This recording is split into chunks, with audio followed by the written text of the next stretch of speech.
that my nigga to this day. Better turn this off if you gon' feel some type of way. Prime time with Stein. Prime time with Stein. On the 99, got that Glen big chick. Glen big chick. You cannot disrespect. Pimp on the Blimp. Pimp on the Blimp. Prime time with Stein. Prime time with Stein. Not the first attempt. Pimp on the Blimp. Stein 99. He working like a temp. Never one place long. Going state to state. Stein, he be saying what the fuck he wanna say. The internet on fire. He done caught another street. Every time I make a theme song, hear it in your sleep. Feminism, baby killers got the world all twisted. Had to make a channel just to talk about it quick. Stein, that my nigga to this day. Better turn this off if you gon' feel some type of way. Prime time with Stein. Prime time with Stein. On the 99, got that Glen big chick. Glen big chick. You cannot disrespect. Pimp on the Blimp. Pimp on the Blimp. Prime time with Stein. Prime time with Stein. Prime Time with Alex Stein is not the show anymore, but I am Prime Time Alex Stein. I always will be and always have been. But let me tell you something, guys. Big news in the world today. Donald Trump arrested Maduro!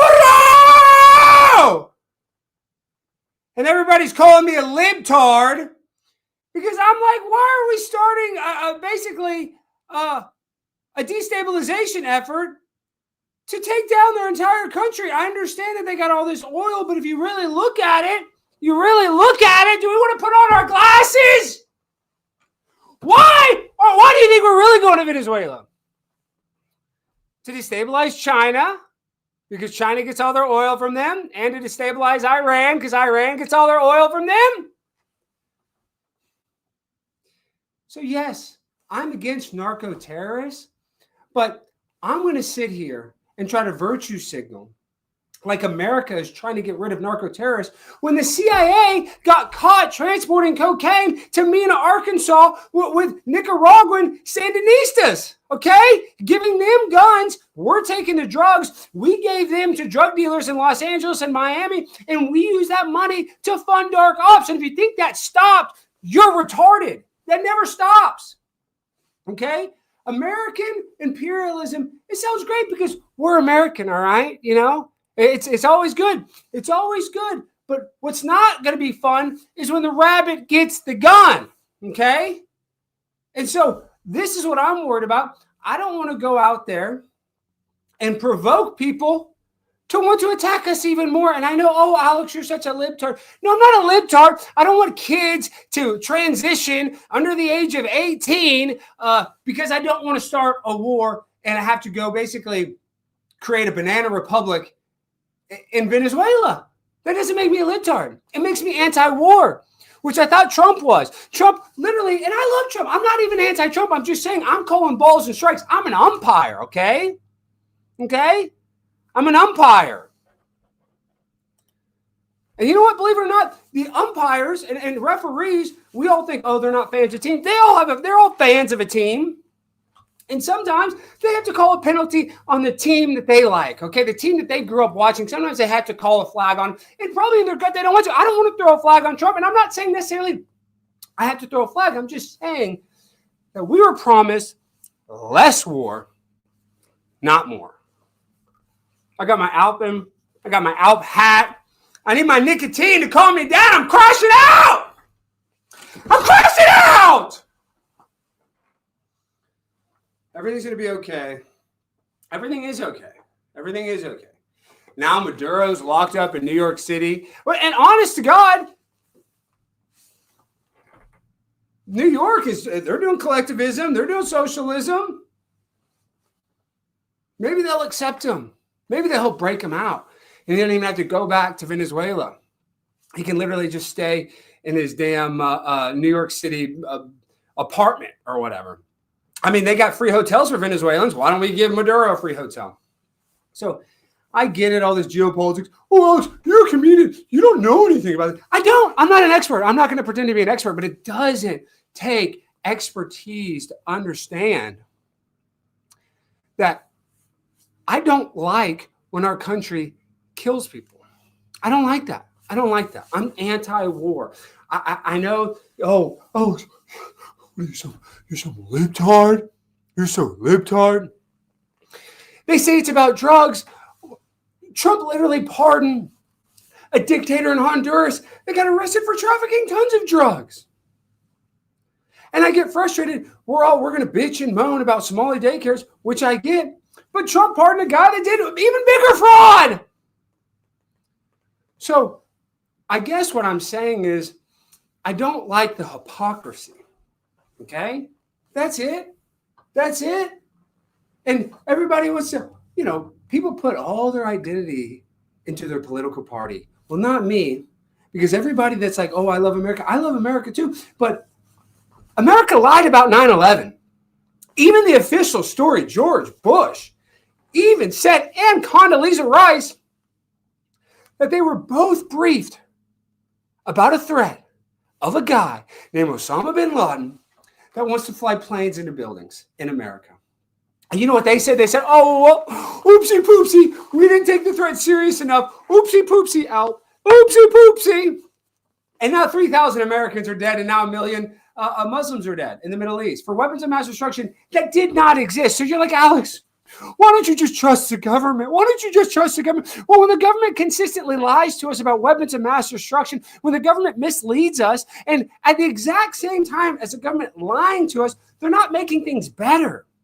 So I could honestly say, oh, this is not a big deal if American exceptionalism was doing good. But no, instead it's American imperialism. They're different. They're two different things. Okay? They're two different things. Yeah, I'm going to cry. I'm going to cry. Where? I'm crying. No, honestly, I'm not sad. I have an opinion. I'm allowed to have that opinion. I've always said I'm anti-war. I've never changed that stance. And yes, this was a good strike. It was quick. It was easy. But what doesn't make sense is that, according to Sky News, which I love Sky News, they said Maduro negotiated his arrest. Why not negotiate with him the whole time? Why are we sending Black Hawk helicopters? Because, believe it or not, I'm sure it was a great attack, but there was civilian casualties from what I've seen on Twitter. Some libtard or some whatever, some Q-tard is what I meant to say. He's going to be like, trust the plan. Few civilian casualties. It's mandatory. That's war. Well, I guess I think that I'm a human being. And attacking another human being when I feel like we could probably come to a negotiation. If the guy surrendered, basically, he negotiated his arrest, why not pre-negotiate that and not even have to kill anything? Because you know what gets me mad? And this is all the people are really going to call me a libtard now. When I see that footage, my heart hurts for the people that I know their lives are turned upside down. But I also feel really sad for all of the stray cats. There's stray cats all over Venezuela. They're just indiscriminately bombing, euthanizing all these cats. I'm a cat lover. I want a country that protects cats. I don't care if they're a feral cat. I like a feral cat. You got a lot of personality. I'm a feral cat. So I'm not mad. I know I'm yelling at you. I'm really not mad. I'm not even disappointed. I guess I'm more just confused because I get the motivation. Well, we got to weaken our enemies. We got to weaken China. We got to weaken Iran. That's all good. That's all good, right? But every time that we go into these countries and we destabilize them, perfect example, Libya, Muammar Gaddafi. He was actually respected by his people. There was a lot of social services that he gave his people that other countries in Africa did not give. Libya created a dam to give millions of people clean water. What did Hillary Clinton do? They bombed that dam. We came, we saw, he died. She laughs. While they're bombing a dam that is giving water to hospitals, to people in Africa. I'm in Dallas, Texas. Why am I worried about some bullshit happening in Libya? And people are like, oh, Jim, I don't give a damn. I want to be able to go to the grocery store and I want my groceries to be cheap. I want to be able to buy a round trip plane ticket for under $400. I want to be able to live my life. I want to be free in this damn country. I don't have to worry about the First Amendment getting taken away because people are afraid of people criticizing foreign countries. And I lived through the pandemic. My mom died in the pandemic. And they wanted to take away our First Amendment right. Then they wanted to, and they laid the groundwork. So now, when they say it's for anti-Semitism, they're going to have multiple reasons. They're going to say, well, we're going to get all the insurance companies, or we're going to get all the healthcare companies. And you know what they're going to say? We don't want misinformation for the next pandemic. We don't want anti-Semitism because we got to protect Israel, biggest ally, which they are, which I support Israel a little. I do. I'm not anti-Israel, but I'm not pro-Israel as well. I'm kind of, you know what I mean. So all I'm saying is this. I don't like having wars with people. I don't. And everybody say, oh, this is a great attack. But what to me doesn't seem that great about it is that financially, who benefits from this? They're going to say, oh, America benefits, really? Oh, really? America benefits? Really? We benefit from this?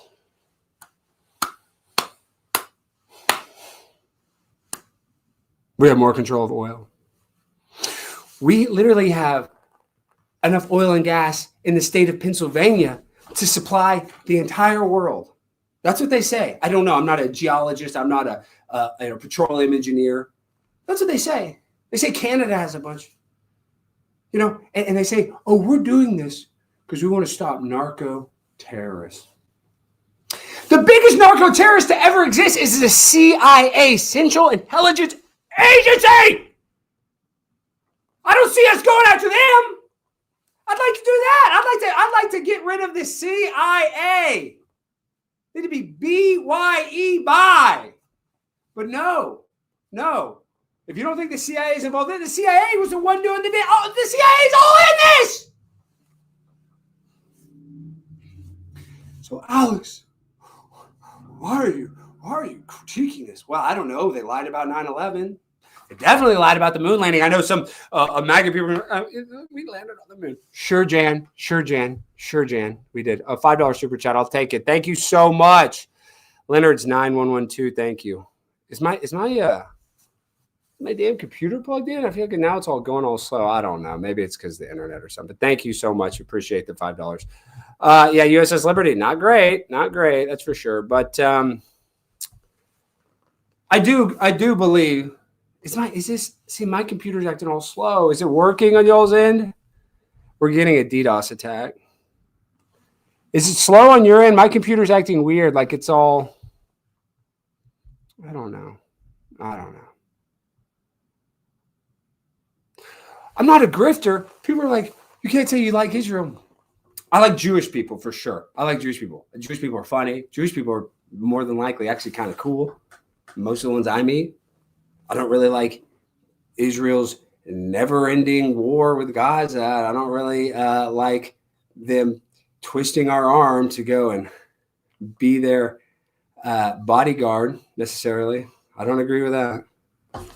$5 super chat. What does it say? Dim should be mad that Skinny stole drag queen story time. Is that who's Skinnies? I don't know what that means. And on top of that, it's freaking hot. I'm like sweating because they got the heat jacked up in this bitch.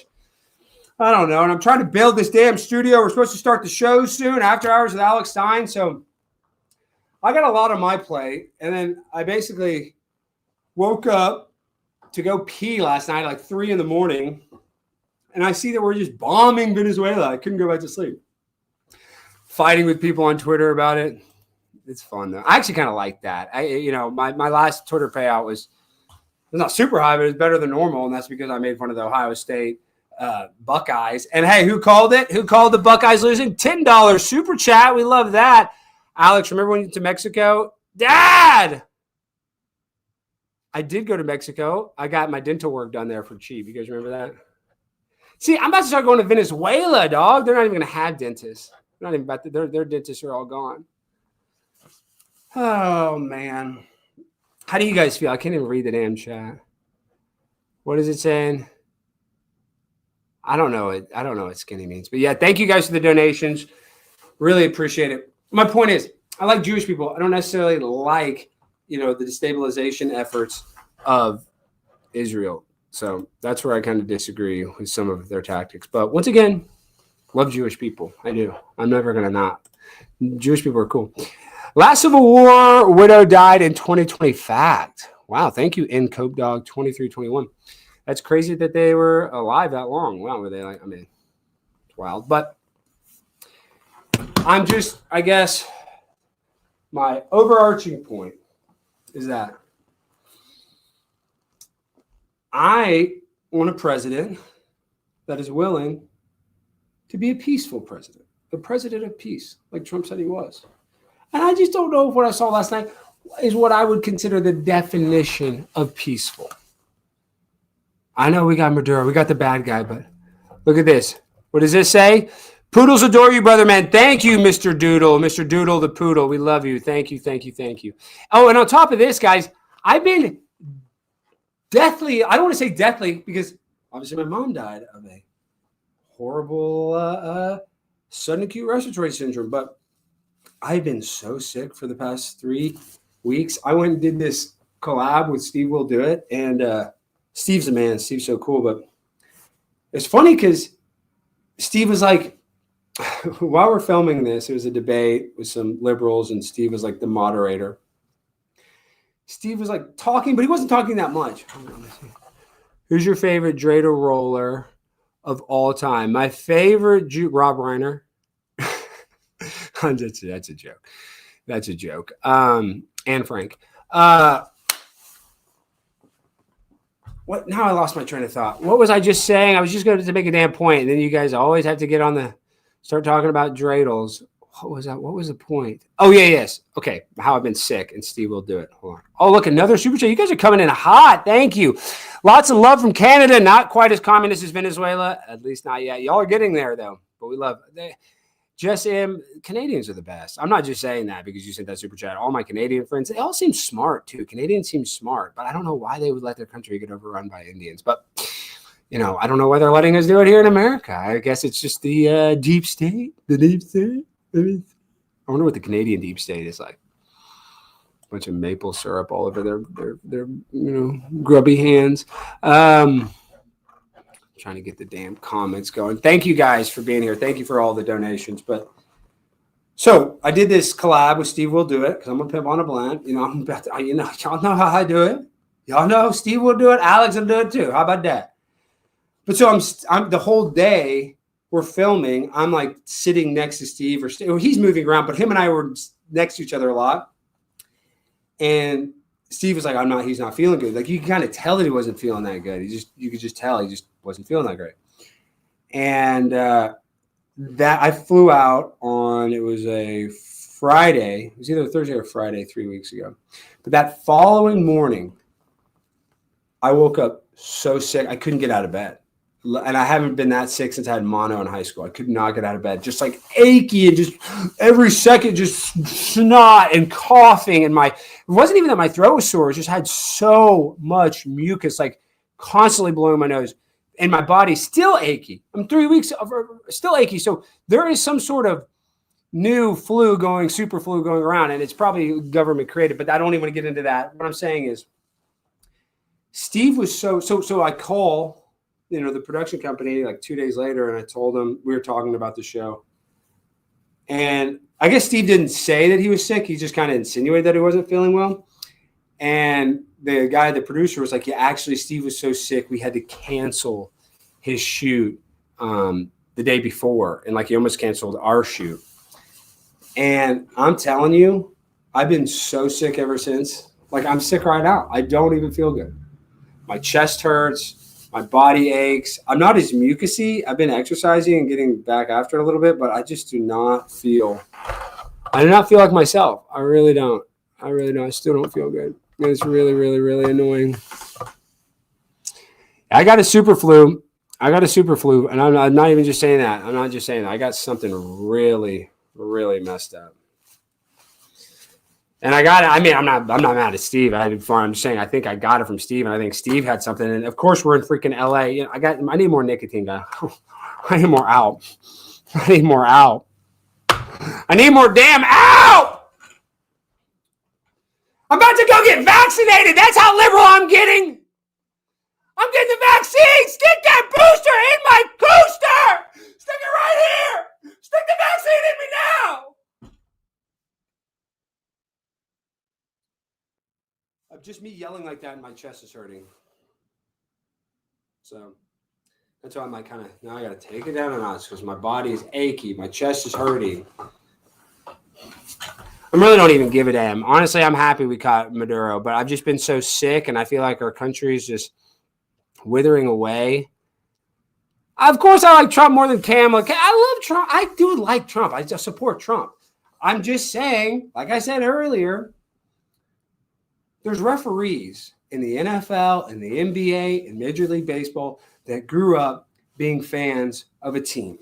And then they get hired by the NBA or NFL or MLB. And guess what? Sometimes they have to throw flags and call penalties on their favorite team.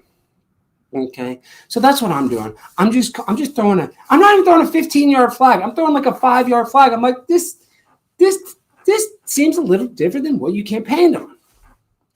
And Trump's like, oh, I ended 8 wars that nobody's ever heard of. But now it seems like with this regime change that, yes, it's not a war. I'll agree. I'm not going to go, we're in a war. But we're lucky that these Venezuelans are not going to fight back. We're lucky. We're lucky. Because America's a great army, but is the Taliban still in power in Afghanistan? Does the Taliban have billions of dollars of our surplus military equipment that we left there? Yes and yes. Okay. So we had trouble versus the Taliban. There are a bunch of, those guys literally have sex with goats. They have sex with farm animals, and we could not defeat them. Okay. Think about that. Kidnapping the president. Hell yeah. Support your pimp, Alex. Yeah. I mean, I do support him. Chaos Mayhem. I do support him. I just think that there's ulterior motives for this, and I don't like being misled on the reason why we're attacking Venezuela. Because of narco-terrorism. The biggest narco-terrorist in the world is the CIA. So, I don't know. I guess, there's going to be less fentanyl deaths. Oh, wait, most of the fentanyl comes from Mexico. Okay. Well, I guess there's going to be less cocaine deaths. Well, most of the cocaine comes from Colombia. Okay, well. What comes from Venezuela? What comes from Venezuela? We need that oil. We need that oil. I need that oil. Put that oil on my body. President Trump did me in that sweet, dark molasses. Oh, I want to destabilize your country with that sweet, sweet oil. I love my oil. We had trouble with our White House. Not stand again. I don't know what the fuck that means, but thank you for the $5 super chat. In Cope Dog. I don't even know anything. I don't even know what's going on anymore. I'm so damn sick. Maybe I've gone retarded. Maybe I'm retarded now. I think I'm mentally retarded. I've always was retarded, but I'm extra retarded now.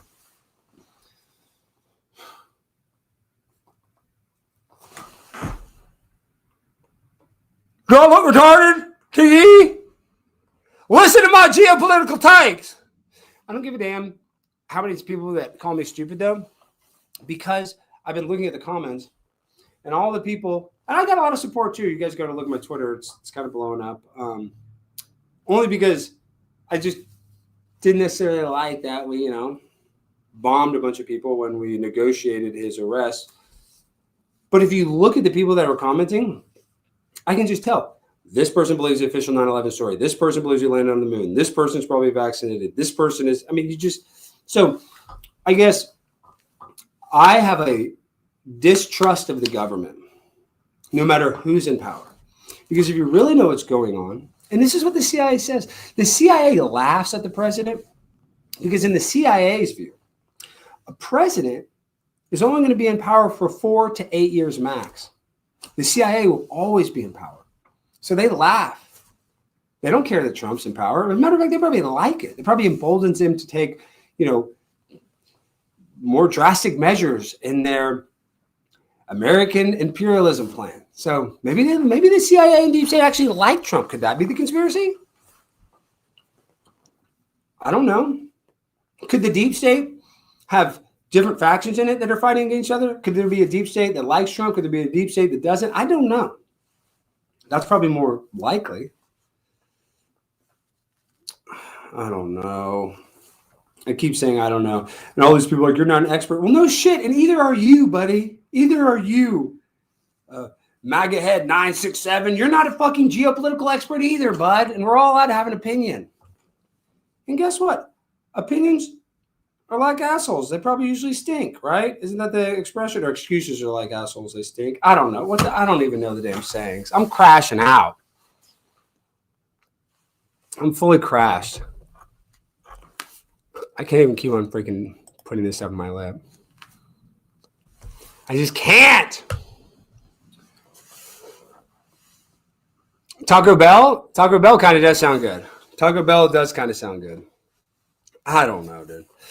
I have no idea what we're going to do in the future. I really just don't like the direction of the country personally, because I feel like, one, obviously I love Charlie, and I don't want to get into like the Charlie conspiracies or anything like this, but I also, a big criticism, I guess why this is, to be fair, why I'm a little frustrated and I guess why I'm extra frustrated about this, because I don't necessarily like the way the government's been handling the Charlie Kirk investigation. And I know we got to trust the plan, this and that, but I don't really like the way the government's been handling it. Yo, Pimp, Happy New Year. Thank you. Oh, Brian from Philly's awesome. Bubba Army. Shout out Bubba Army. We love Brian from Philly. So I just don't trust the government. I don't trust them that they're going to give us the truth on the pipe bomber. I don't know if they're going to give us the truth on Tyler Robinson, because I do believe Tyler was a shooter, but I also believe that there was more to it than just Tyler. And maybe Tyler could have been, unknowingly working for somebody, because that happens too. You saw the CIA, or not the CIA, the FBI just thwarted an 18-year-old jihadi terrorist. And I guess they allegedly started talking to him since he's 14. And seems like they were doing some sort of like MK Ultra thing to him. And you're like, oh, is MK Ultra a conspiracy? The CIA got caught doing that. Was all declassified, that they were doing illegal mind control experiments on people with drugs, with hallucinogenics, with all kinds of chemicals, in order to see how they can kind of, Manchurian candidate somebody. So maybe Tyler Robinson was that. But this is where I'm frustrated, is that Lance Twiggs, his twink boyfriend, is more than likely in some sort of witness protection program, and they're probably going to give him immunity to rat on Tyler. And I don't think Lance Twiggs deserves immunity. I believe he deserves the death penalty. But I mean, he's not going to get that. I'm just saying, I believe Tyler Robinson deserves the death penalty. And they're going to tell us a story, and we're just going to have to believe it. We're just going to have to laugh it out. I love this. I love this slop.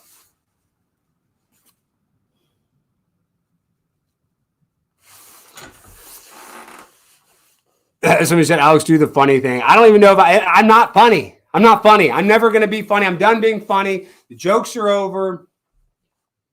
I'm not funny. Okay? I don't want to be funny anymore. I just want to cry. I just want to be able to have my McDonald's French fries. I want to be able to have a damn chocolate shake. I'm on a damn diet. One good thing, though? One good thing about being sick for 3 weeks? I've lost about 10 more pounds. I'm down to like I'm like right under 200. I'm like 197, 198, kind of depending on what I eat that day.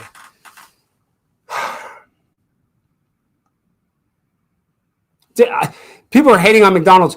Our president worked at McDonald's, okay? So don't disrespect McDonald's. Donald Trump worked there. So we all love Trump. But I don't like that we can't even critique. Can't even, if you disagree, that means you're a libtard now.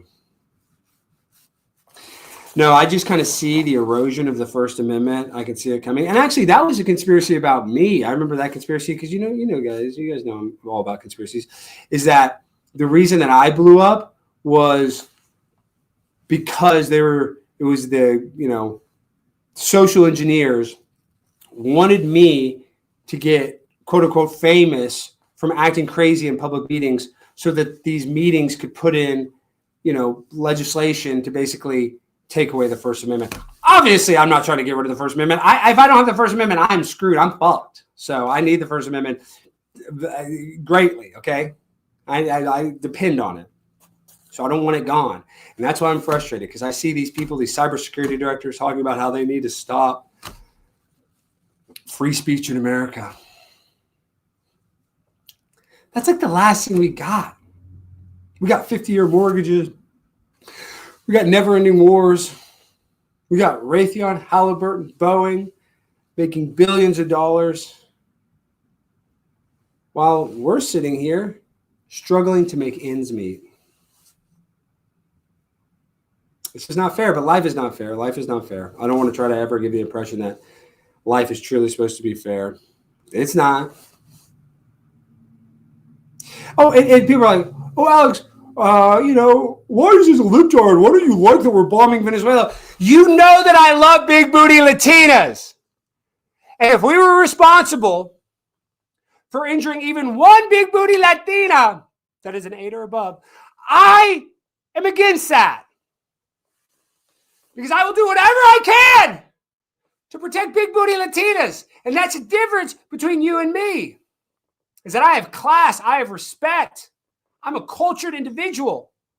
I'm internationally traveled around this world. I know the finer things in life. And I know what's important. And that's protecting big booty Latinas, not blowing them up. Okay. So when I'm looking at my iPhone, big booty Latina blown up, big booty Latina blown up, big booty Latina blown up. Why are all my big booty Latinas blowing up? We need anti-big booty Latina bombs. The bomb should know that if they have enough visceral fat in their derriere area, the bomb should not detonate. Let me try to see if I can read the chat a little better on a... Oh, I should be the foreign ambassador, actually. That's actually a good call. I kind of like that. I freaking love the lectern guy. He's the man. He said I should be why is it freezing? Are we still live? I don't know what's going on with my damn freaking... Is it choppy? Let me watch it. Let me put on the damn show. I still don't even feel good. No, it looks like it's good. Looks like it's okay. Lag, video stopped. Okay, so it was lagging on your end. It keeps lagging on my end. Well, hi, Alex. Love your content. Usually I agree with no wars for oil, but in this case, Venezuela invites China and Russia militaries. Yeah, I agree. That but this is my point. We're destabilizing Venezuela in order to penalize Iran and China and Russia.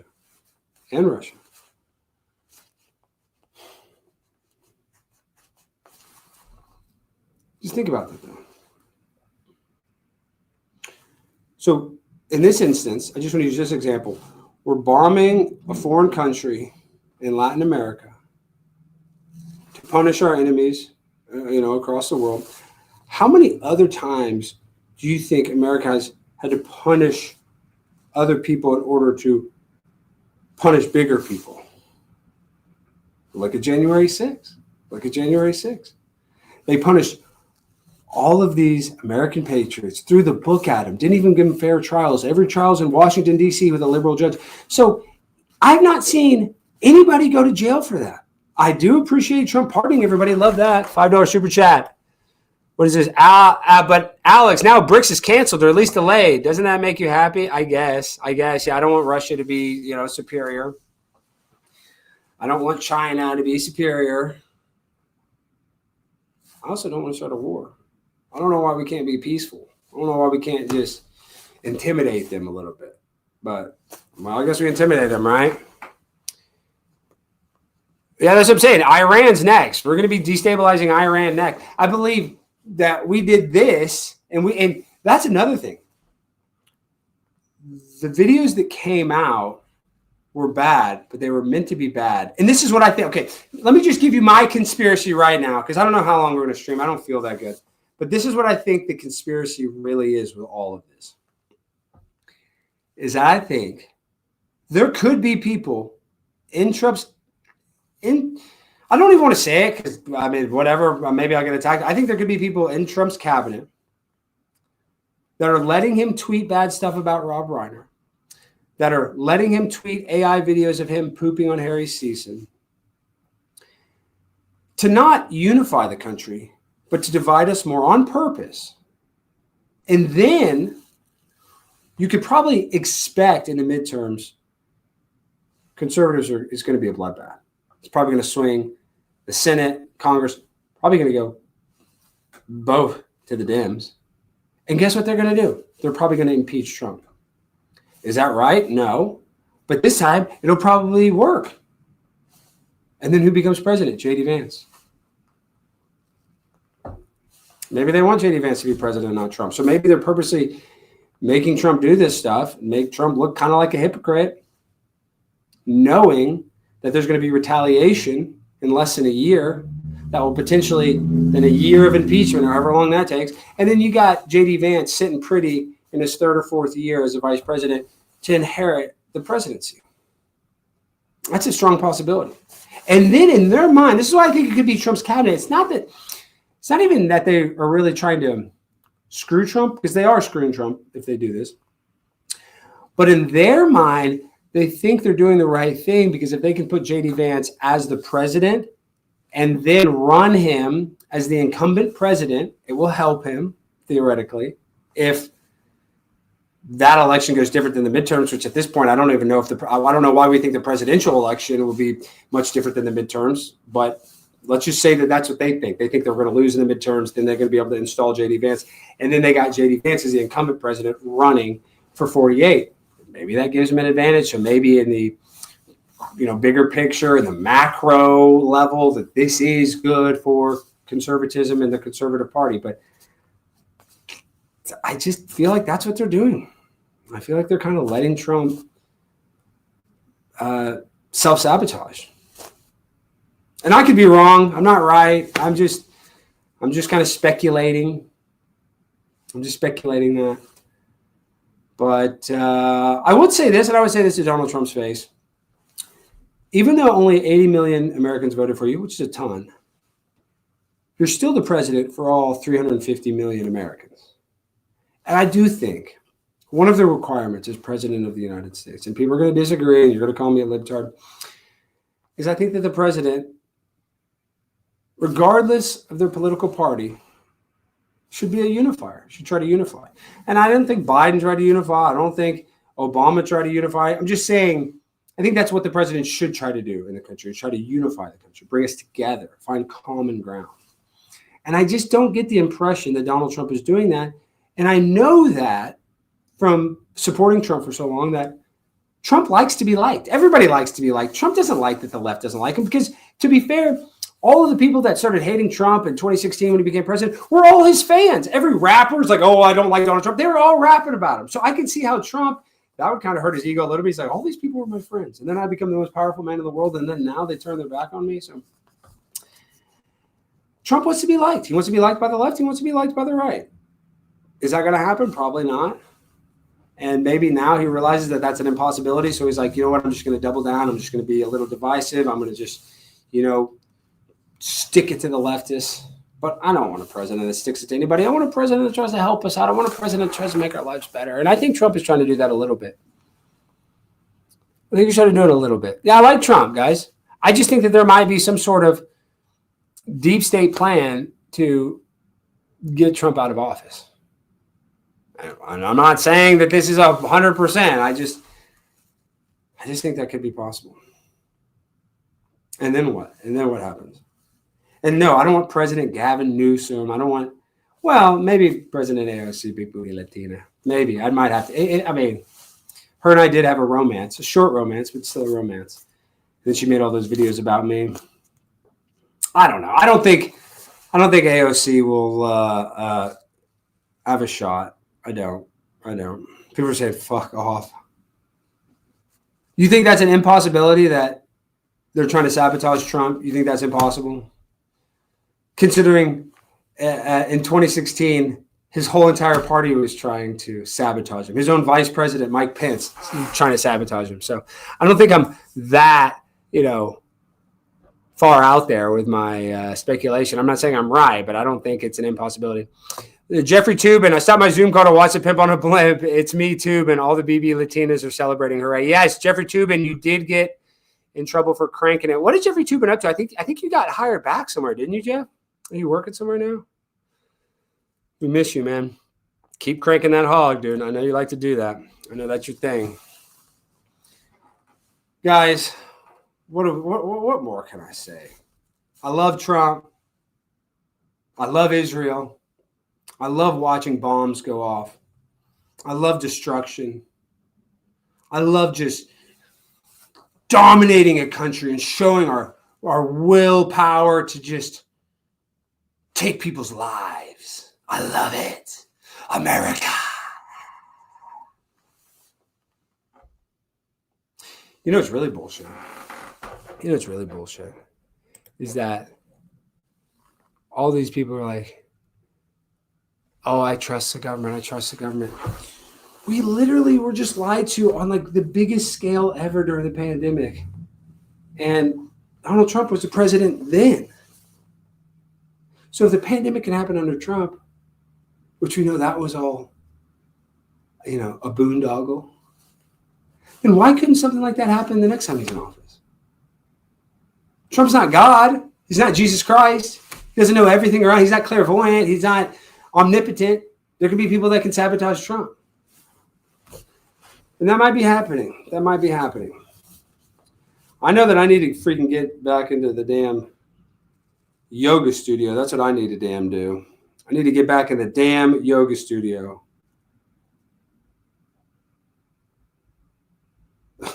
I'm going to pretend to be a Republican. If you really want to know my political position, I'm really a populist. I kind of want what the American people want. I mean, yes, I'm against all of these transgender surgeries, but I'm not necessarily against social services. I don't think it's bad to help poor Americans. I don't want to help poor Venezuelans, but it looks like we're going to have to be helping a lot of Venezuelans. Oh, and on top of that, we had this immigration moratorium. We stopped immigration. We're going to get some more Venezuelans.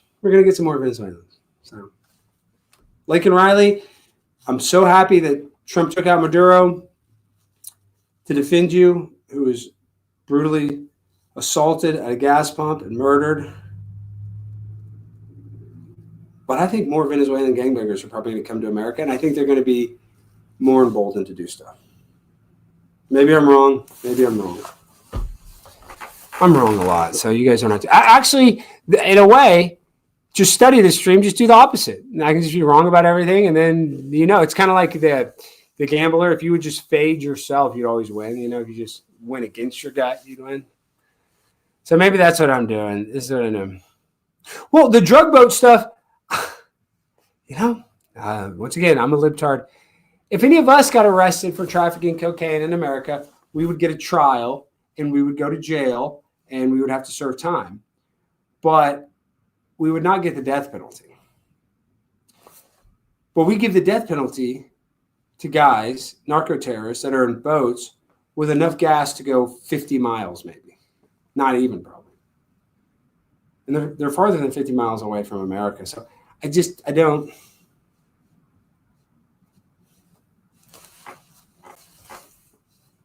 I don't necessarily like just blowing people up. I like a country that,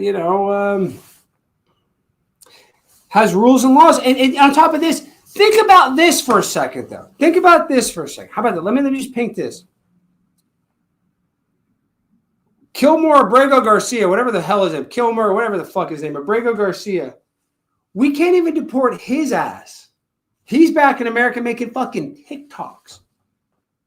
But we're supposed to celebrate Maduro, which is great, but I mean, we've gotten Maduro to penalize Iran to penalize China, to penalize Russia, not to help the American people. How, and there's going to be some idiots here, how has the war in Ukraine benefited America other than us being able to sell them military equipment and bill ourselves for them and make our military industrial complex more powerful and richer? Those are the only people that have benefited from it. As a matter of fact, think of the poor Irina who was stabbed in Charlotte, North Carolina, by a guy with 14 prior arrests. Think about that. She escaped a war-torn country, came to America for asylum, and got murdered. If we didn't have that terrible conflict in the Ukraine, she would have had to leave. She would be still alive today, more than likely. So there's things called collateral damage, and I don't like the collateral damage that comes from wars and conflicts in other countries. And people say, oh, it's about the drugs. It's about, well, Mexico has a lot of drugs. Or not, I don't think they're going to, I doubt they're going to bomb Claudia Sheinbaum. Go ahead. If they did that, and I like Mexico. I go there to get damn dental work. I love big booty Latinas. Just wait. Let's just see if we actually go after, the biggest narco terrorists.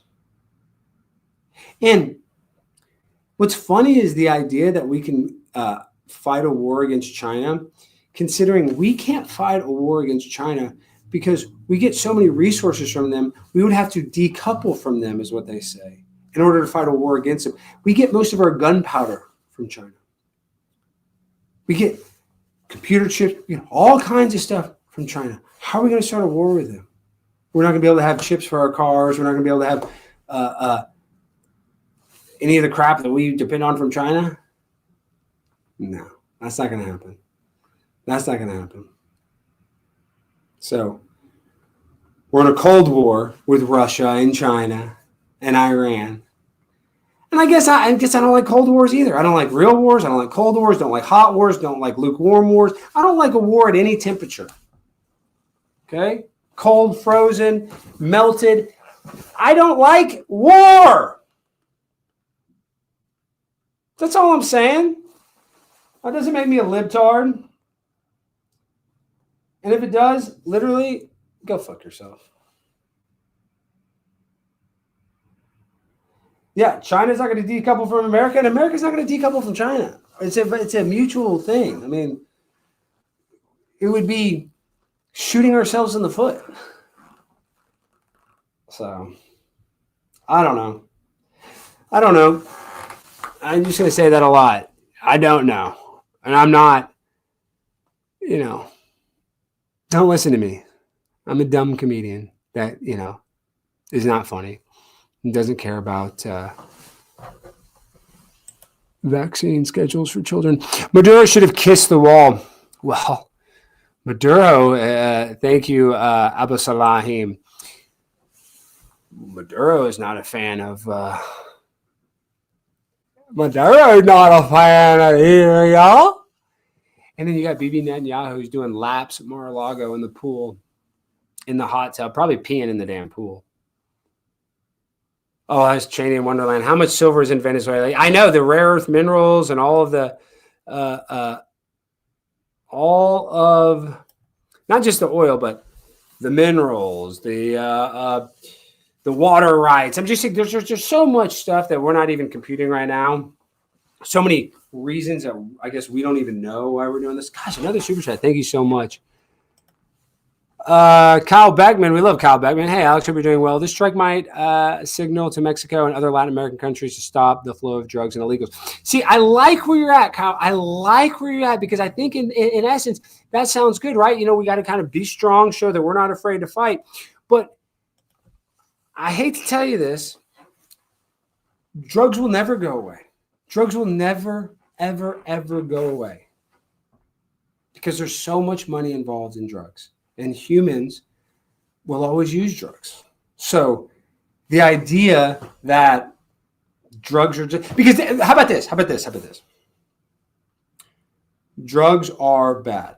We've had, I think, down from 100,000 overdose deaths. I think now we're down to like 90,000. So they have trended down a little. But then they said, I looked at the stats on ChatGPT. It actually said Texas and California had a rise in fentanyl deaths. But regardless of drugs,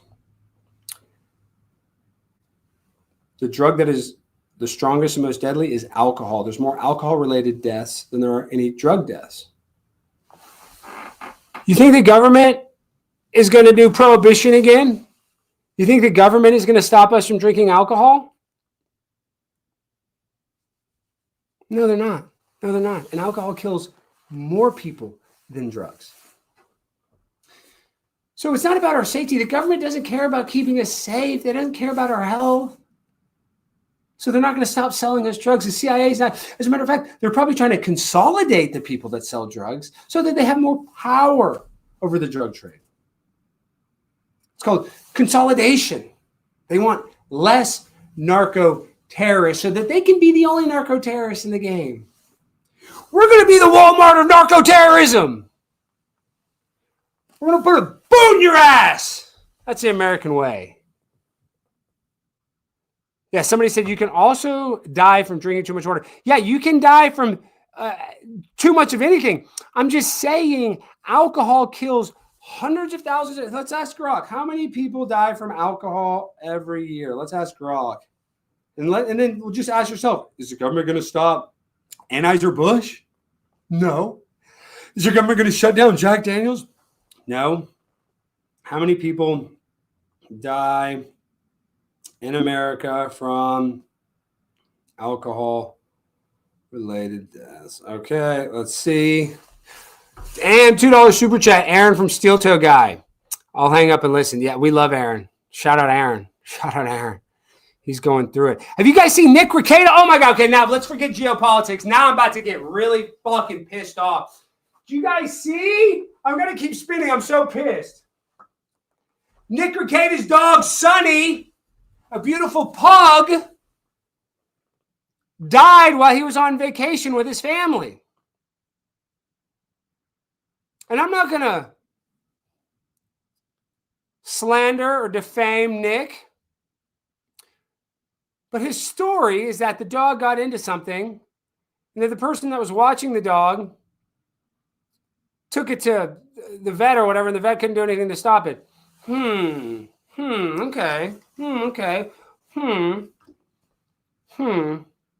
Now let's go back, and I don't even want to pull up Alyssa Clips. Has a great video of all of these clips with Nick and his dog, and Nick hates his dog. Nick is you guys see me? I love my cats. I love my dog Ginger so much. So much do I love my pet. You'll never see him on a live stream with Skyberry, but maybe I'll call him a little stinky.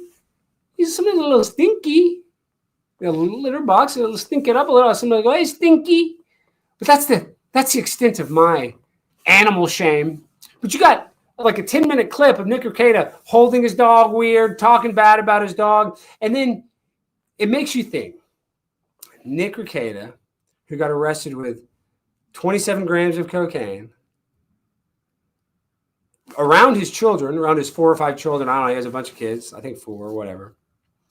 And supposedly the cops came in. They described the house as just having clothes everywhere. It's nasty. They said it was gross. They said the sink was gross.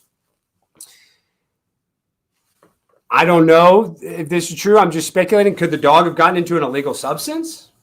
I don't know. I don't think so. If I really had to speculate, what I think happened is I think that Nick probably pays somebody to go to his house to clean it, check on it. I'm sure he probably has a housekeeper or whatever. And he probably told the people, hey, we're going out of town, and the dog's in the bathroom. Because that's where Nick kept the dog. Nick kept the dog in his bathroom where he did all the drugs with Steel Toe Joe, with April, and with Kayla. And in that bathroom, there was a lot of illegal substances. And he tells us a story. Oh, the dog got into an illegal substance. I think it was more of a neglect thing. That he probably either left it with somebody that didn't know how to take care of a dog, which I find that hard to believe. Or the dog got into something that he left out that wasn't supposed to be out. That's toxic to a dog. An officer chair and a lazy boy. Plot thickens. Thank you. Thank you. Is this a lazy boy? I don't even know if this is a lazy boy. I don't know. Is this a lazy boy? This is a nice chair. It's a nice chair. I got it because it's comfortable. I didn't really expect. Once again, this is not even a studio. This is kind of just part of my office. We're actually building it on that wall. We're going to put it. So it's actually going to be, when I do after hours, it's going to be the other way. This is kind of just the fun zone. And then I got these chairs, and we're going to put probably a sign right there. So if I do have like an in-person guest, we could film this way with them. I don't know. I got a lot going on. We got the new show, though, After Hours with Alex Stein. Hopefully we can start January 12th, tentatively. So not this Monday, but the next Monday. And I need all of you guys to watch that show. And this show is going to be different than the last one. What is this? He probably hired Sank's nephew to take out his dog. Exactly right.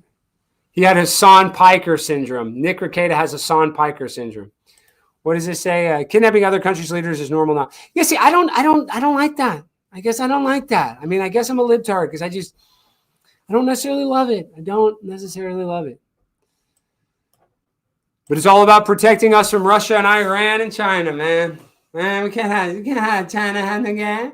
We can't have Iran have no gas. We don't want Russia have no gas. We got all the gas. The only person that's going to pass gas in this world is America. We got all the gas, baby. Got the gas in my ass. That's what it feels like. I actually do kind of have gas lately. I think it's because I've been taking a lot of vitamins and ivermectin, but I don't know.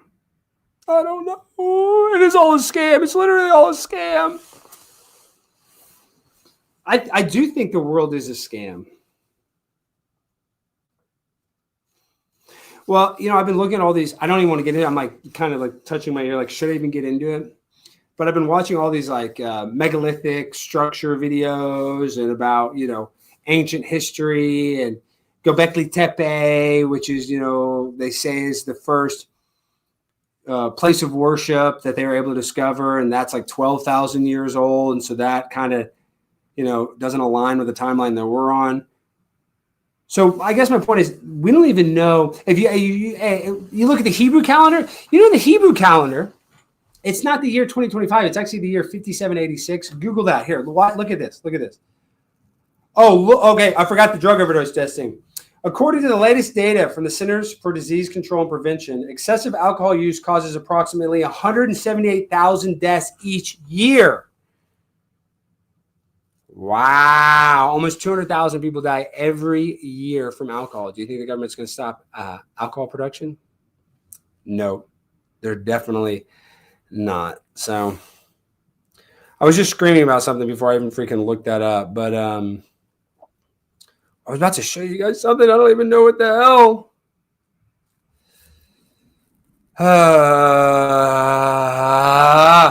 Greenland is next. Yeah, we got to go to Greenland. We got to get all their resources. We got to build the Trump hotel.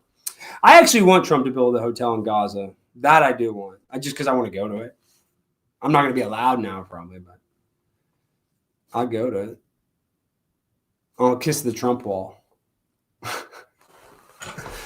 That's a wall I'd kiss. Oh, Göbekli Tepe. So this is what I'm saying. There's also like these megalithic structures in Russia and what they call the Tartaria area that people just don't understand. They're like rocks that are so big, we can't even move them today with our modern technology.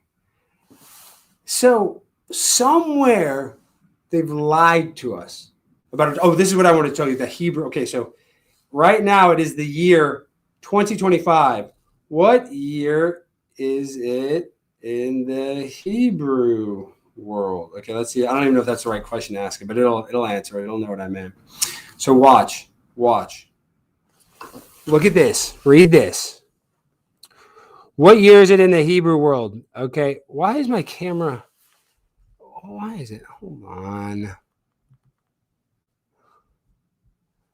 Why is my camera? Of course it's mirrored. I didn't want it mirrored. Okay, yeah, that's better. Read this. The current Hebrew Jewish year is January 3rd, 2026 is, look at that.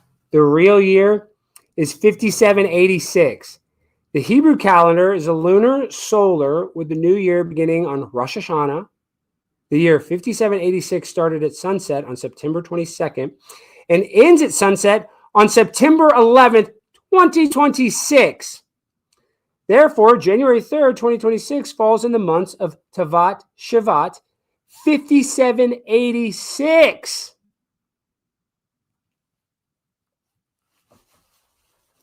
So what year are we in? What year are we in? We don't even know. And then I did a bunch of research on this. This is all kind of cooked up too because they were basing it on, they added basically 2,000 years to the 5,000 years because they only have data going back about 3,000. It's all just so convoluted and confusing. So one person, Ben Shapiro, thinks we're in the year 5786. I think I'm in the year 2025. Some people think that they're an astronaut living on the moon. I mean, some people, does it even matter? Do we even need a cohesive thought? Do we even need to agree on everything? As a matter of fact, I want to disagree. I want to argue. I want to debate. In the chat, what year is it? Is it the year 5000 or the year 2000? Can somebody explain that to me? I'd like to know.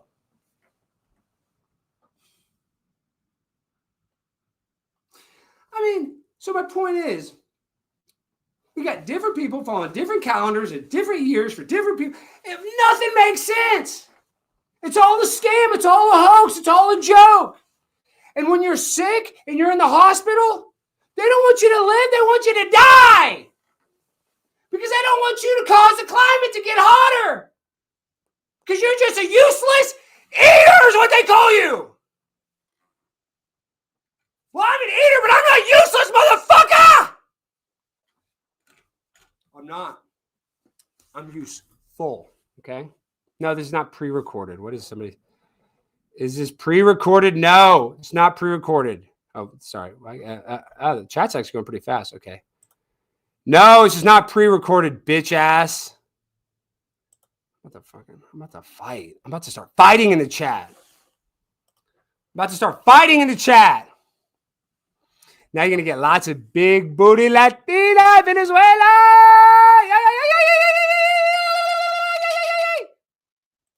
As long as they can cook, clean, that's all I need. Because I'm a dirty mama jamma. I'm a dirty mama jamma. Look at that calf. Look at that calf. I need a big booty Latina to massage these calves. Look at that strength and adrenaline and power. Y'all don't got power like that. Who has power like this? Look at the power in these legs. Look at the power in that leg. That's pure adrenaline, pure power. Look at that. Look at that. You think that's a useless eater leg? No! Never. Low-key kind of gay. Yeah, maybe, I guess. I'm not a looks maxer. Should be, because I already look so good. But I'm not a looks maxer.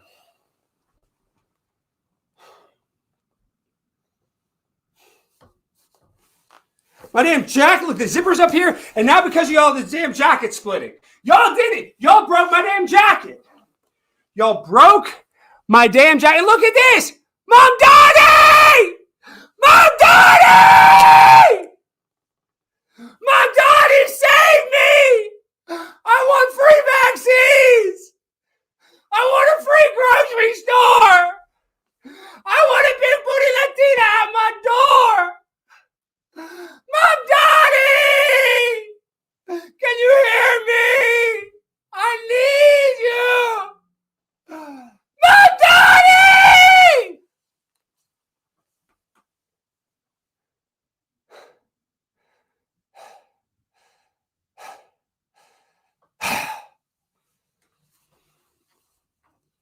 They got the heat all the way up in my freaking office, and I don't control the thermostat.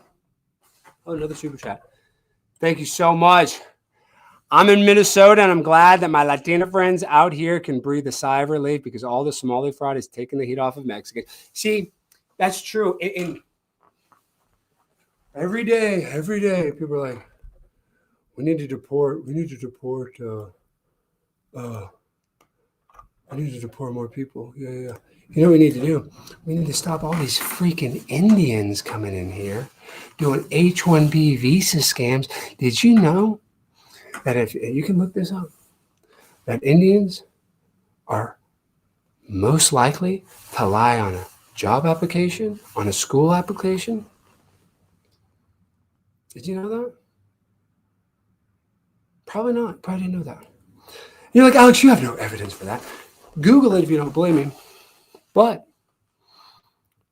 everybody knows I'm Primetime 99, Pimp on a Blimp, excellent actor, one of the best. One of the best, right? Donald Trump, one of the best. I was on a great, terrific TV show that I love, still love to this day, The Office. Is anybody familiar with the hit TV show The Office? Well, in that show, there was an actress by the name of Mindy Kaling. And Mindy Kaling's brother wrote a book about how he's Indian, she's brown. And Mindy Kaling's brother wrote a book about how he lied his way into medical school by saying he was black. Could I do that? No, I can't do that. They'd say, you're white as hell, brother. Even though I'm black as fuck. I'm not white. Actually, could I do it? Yes. Could you? No. But you know what I mean? I'm black. So it's neither here nor there. Indians, like Mindy Kaling's brother, let's look it up. Let's look it up. Did Mindy Kaling's, oh my gosh, did Mindy Kaling's brother lie on applications about his Indian heritage to get into medical school? Did I say law school? I'm pretty sure it's medical school. I said law school. Question mark. We're asking it. We're asking Grok. Grok knows. Grok knows. What's the chat saying? No, the world does expect. What? Wait. He applied only once, posing as black. He applied only once, posing as black. There is no record of him applying as Indian American for comparison. No. So did he lie? Question mark. Sometimes ChatGPT doesn't know. Oh, I love this Obama Salam guy. Abo Salaman. FYI, Mamdani in Arabic means I don't have enough time. Is that really? I didn't have enough time? Maybe. Honestly, you know what's so funny? Mamdani being 34, he likes smoking weed. He's probably not even gonna, I mean, he's gonna try. He's already, doing, swearing in the tunnel, doing the Hamas tunnel bit, which I think is kind of funny. But I think like the optics are gonna be kind of bad, right? He's gonna like put in that 9/11 attorney, and he probably knows 9/11 is an inside job. But he put an attorney in charge that was one of the 20th hijackers attorney. And I can see like optically, like on paper, like, this looks really bad. But he's probably going to, put in a bunch of retarded people that can't even destabilize New York. They're not even going to get in any of the free shit they want. I mean, yeah, they're going to make the New York worse, but I don't think New York was doing well anyway. And so, I mean, how much more can he fuck it up? It's like, this is how I kind of view America right now. And it's sad. But America, and New York is, America's greatest city, you could argue, our biggest one at least. America and New York, we're like a car that has been totaled, but we're still drivable. Like we got a bent frame. Like the car's totaled. Like it would cost more to repair it than it would to just break it down and start over. But the car still runs, but it just has a salvage title. And that's kind of how I view America. Like we're a car that's running, but really, or salvage. I mean, we're a totaled car. We totaled this country. We totaled it with 9/11. We totaled it with the pandemic. We totaled it the Vietnam War. We totaled it the war on terror. I mean, we've totaled this country. And the analogy I'm trying to make is that like how you total the cars, like they've totaled the American citizens. They made it where it's almost impossible for us to even kind of make it in life. And then we all have to be looking and pocket watching other people, and comparison is the thief of joy. So we're always comparing each other to everybody. When in reality, we shouldn't even worry about everybody else. We need to just worry about ourselves. But that's not the society in which we live in. And that's done on purpose. They pit us against each other.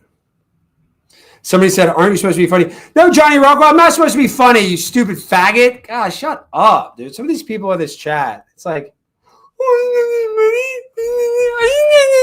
supposed to be funny? No, I'm not funny. Fuck off. Cash for clunkers is right. Oh, did you see Cars for Kids, actually? Cars for Kids only went to Jewish kids, which I agree with. Yeah, so that's kind of how I view the country, right? That's how I view the country.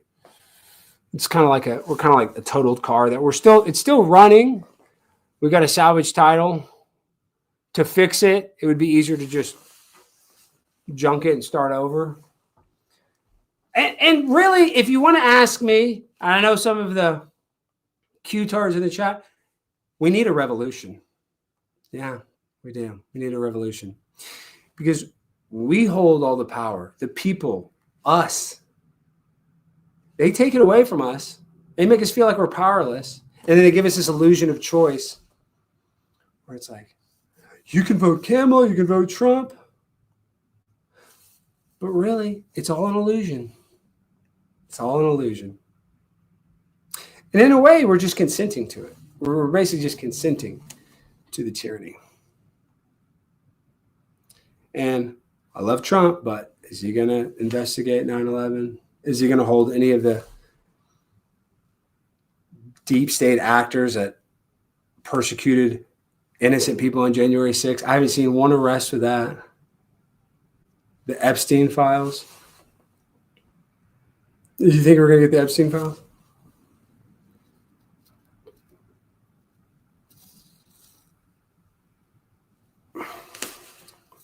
Do you think? I mean, I know they're hiring law firms to redact this and that, but if you think we're ever going to get the real dope when it comes to Jeffrey Epstein, you're the one smoking Maduro's crack. $5 super chat. Thank you. Look at this. The trans issue was a smokescreen in Charlie's murder. The intent was to destroy MAGA because Charlie was essential for MAGA. I do believe that. I do believe that this was meant to destroy the conservative side. I do not disagree with that. And that's why I think that Tyler was involved. But I do think that there was probably more to it. And look up MK Ultra, look up all kinds of, there's a movie called The Manchurian Candidate where they say that they have technology that it's like 5G-esque technology that, well, we do have that. It's called crowd dispersal technology. This is out in the open.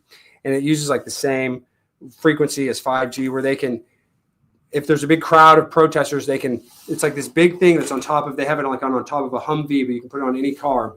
It kind of looks like a satellite dish, but kind of more like this. And it can shoot like an infrared signal. And the signal will actually make you feel hot and uncomfortable. Like you're like, it makes you want to get out of the I don't even know how to articulate it. And it's a crowd disbursement tool. So I'm guessing that I don't know how wide it shoots out, but my point is like it shoots out this signal, this like infrared signal that makes you feel hot. And then when it's not shooting on you, you feel better. But they say that they have similar technology like that can send, sounds crazy, that can make you go insane, that it can make you become schizophrenic, can make you become paranoid. They can kind of like shoot you with this signal. And they say that they can kind of shoot you with this signal thing. I don't even know how to describe it. This 5G technology, this crowd disbursement technology, and they can actually put thoughts in your head. Now, I don't know if that's necessarily true. It sounds pretty sci-fi. It doesn't sound necessarily real. But, I mean, they have a heart attack gun. They admitted they have a heart attack gun that shoots you with a piece of ice. Then it melts, so there's no evidence that you're even shot. And it's made with a blowfish poison. That's what they put in the ice dart that melts. And then they shoot you with it, and you get a heart attack 45 minutes later. So they have stuff that's weird. They got stuff that will make you feel like you're on fire when you're not on fire. They probably do have something that can make you think weird thoughts. So in that sense, it can be brainwashing us through our social media algorithms. It can be brainwashing us through, our content, through direct interaction, talking to people in Discord. Or they can also like shoot you with like a laser that makes you go crazy. So I don't know. I don't know what's going on with Tyler. I just know that Charlie was one of the most important Americans living today, if not the most important now. And they took him out to destabilize our country. Havana syndrome has been successfully litigated. Exactly the same thing that shoots that Havana syndrome thing. You know how you can just shoot like a sonic boom. They got all kinds of weapons like that. Thank you for the super chat. So, yeah, Charlie was taken out in order to really, really, really, really make the world a worse place. And every day I tell myself, I know everybody says that, gosh, I wish Charlie was still alive.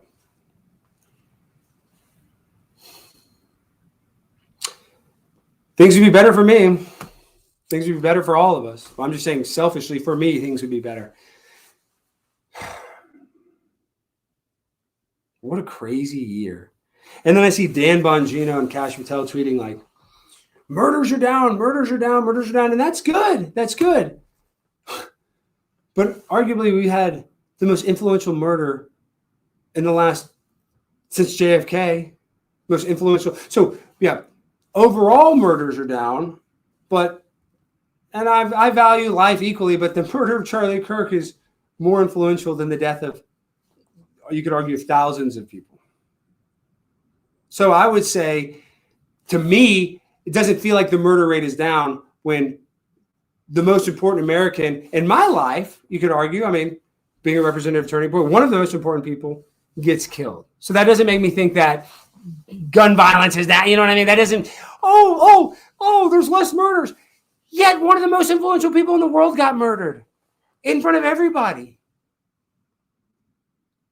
And then I don't trust Cash and Dan to really even ever give us the real transparency. And there is some stuff maybe we should know, whatever. Like, I'll be libtarded and I'll go with the government narrative. But I have not seen Lance Twiggs in jail. Lance Twiggs belongs in jail. He does not belong in any sort of witness protection program.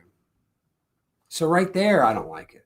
And then the idea that Tyler just didn't talk to him about it. And if you look at Turkey Tom is a great video breaking down these Discord messages of Lance Twiggs. And this is why I do think Tyler and Lance Twiggs are involved with it. I know a lot of people don't think that he was involved in it. I disagree because this is just what, and once again, I tell people I'm not always right.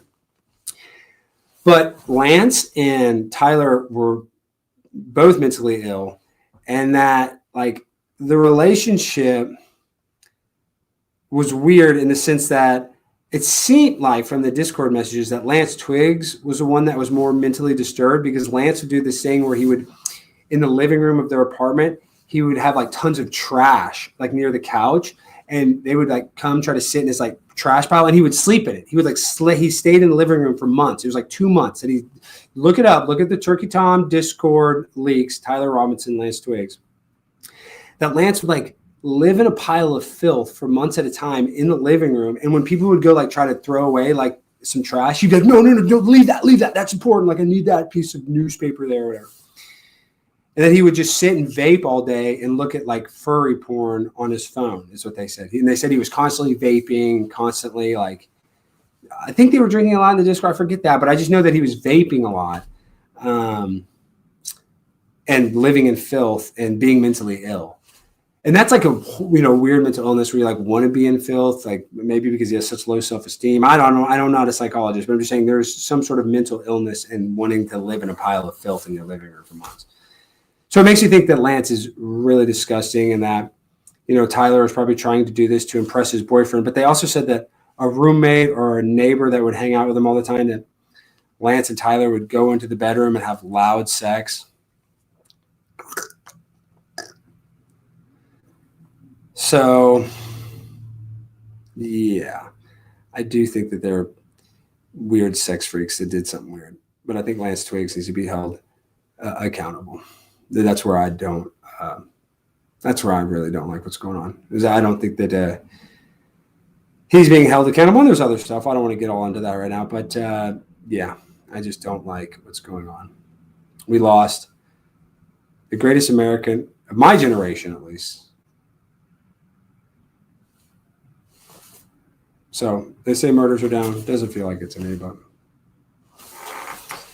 facts, not feelings, right? Isn't that what Ben Shapiro would say? Facts, not feelings. Ben, we're in the year 5786, 5,786. I actually believe we're probably more in that year than probably 2025. I mean, well, it's kind of weird to think that at some point they're like, all right, time out. Jesus walked the earth, which I like, but I'm saying, all right, we're going to reset the calendar. And everybody's like, all right, it's year one now. It's like, yeah, this is the first year. I don't know how they would do that. But it is what it is. That's what they say. I was talking about a point earlier, it just made me think about like our ancient history and stuff. I have no doubt in my mind that you look at all these old buildings, they have all these things. I think that when you look at the pyramids, I think that we were able to harness energy from the earth, not by having to dig for oil. Like they had what they call free electricity. I think that there was a time when we had that. I mean, I know maybe I am crazy, but I just do feel like that. I just think that there was a time, and they realized that, like, this is what I speculate. Now, this I don't know for sure, is that they realized, oh man, we probably shouldn't give this energy away for free. Or maybe it was like only the elites had the energy, and maybe like they didn't give it to the, peasants. And then they decided, like, oh shoot, maybe we can bill the peasants for this energy and make money. Oh, we got a member! Superman, thank you. Superman, it was especially disturbing because a lot of people found out about the assassination because they were sent the video. I've never been that disturbed. Me neither. I've seen so many graphic videos, but I would argue that Charlie Kirk's assassination was the most graphic video I've ever seen, because I've never seen a public assassination like that. I mean, we've seen the JFK assassination, but this is much worse, the way it looked. Thy Prince, my mate Alex Stein, primetime pimp on a blimp. Thank you, Thy Prince. We love our Canadian brothers and sisters. Another super chat. A new coalition needs to form on the right. In this vacuum, we need you, Kurt, maybe Sean Ryan. I don't know. The right is pretty broken. No Fuentes. He's a K comment. Okay. I will tell you this about Nick, though. The more people try to cancel him, like that comment, which, I can respect it. You don't like Nick. It kind of makes Nick more popular. Like, I guess that's what I'm saying. I'll say all the people, and I don't agree with Candace on everything, but everybody's trying to cancel Candace. It's called the Streisand effect. It's like, well, I guess the Streisand effect is different. That's when you try to hide something that makes people look into it more. But I guess the more you tell somebody not to look at somebody, the more you say, don't look at this person. Don't. They're bad. They're gross. They're saying the most repugnant stuff. That only encourages more people to go look it up. So that's why I feel like this effort to, assassinate, well, I don't want to say that. This effort to stop people like Nick Fuentes and Candace, the coordinated effort and attacks only make them stronger. That's all I'm saying. So the real way to neutralize somebody, in my opinion, is to, and I mean, maybe because I feel like this has happened to me a little bit, but I think this is actually with people that I don't like. And there's people, I don't even want to name names, but, ever since Charlie's death, there's people that I want to try to make up with, make amends with. But I think the best way is to befriend somebody like that, instead of alienate them. So, like, I know that sounds crazy because I don't like that, Candace has gone out to a turning point. I don't agree with that at all.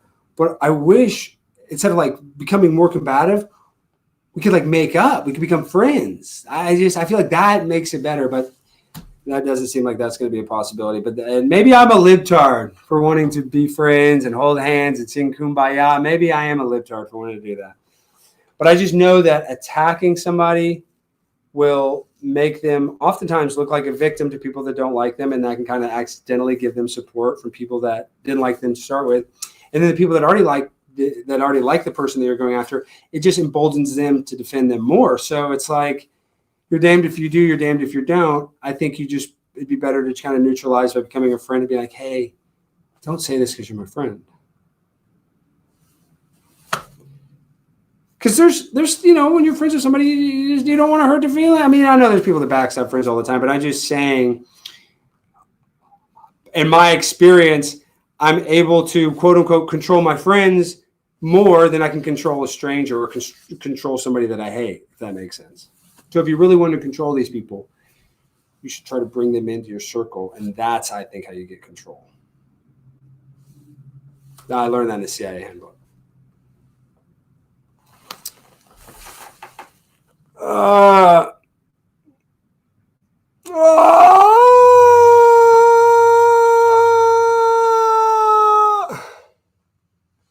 I'm not kidding, guys. I want to keep streaming. I do not feel good. I don't know if I'm sick from all this Alp. No, I'm kidding. It's not the Alp, but I'm about to put some more Alp in. But, man, I have been so sick for the past few weeks. I still don't feel good. Like, my chest is still sore. My body is still so achy. I have been losing weight. I don't know if you can tell because I have this big jacket on, but I have. So that's kind of the only good thing the past 3 weeks. I've lost some weight. I haven't been eating that much. I haven't been that hungry because I've been so, like, achy and nauseous and just not Not feeling good. Low energy, tired.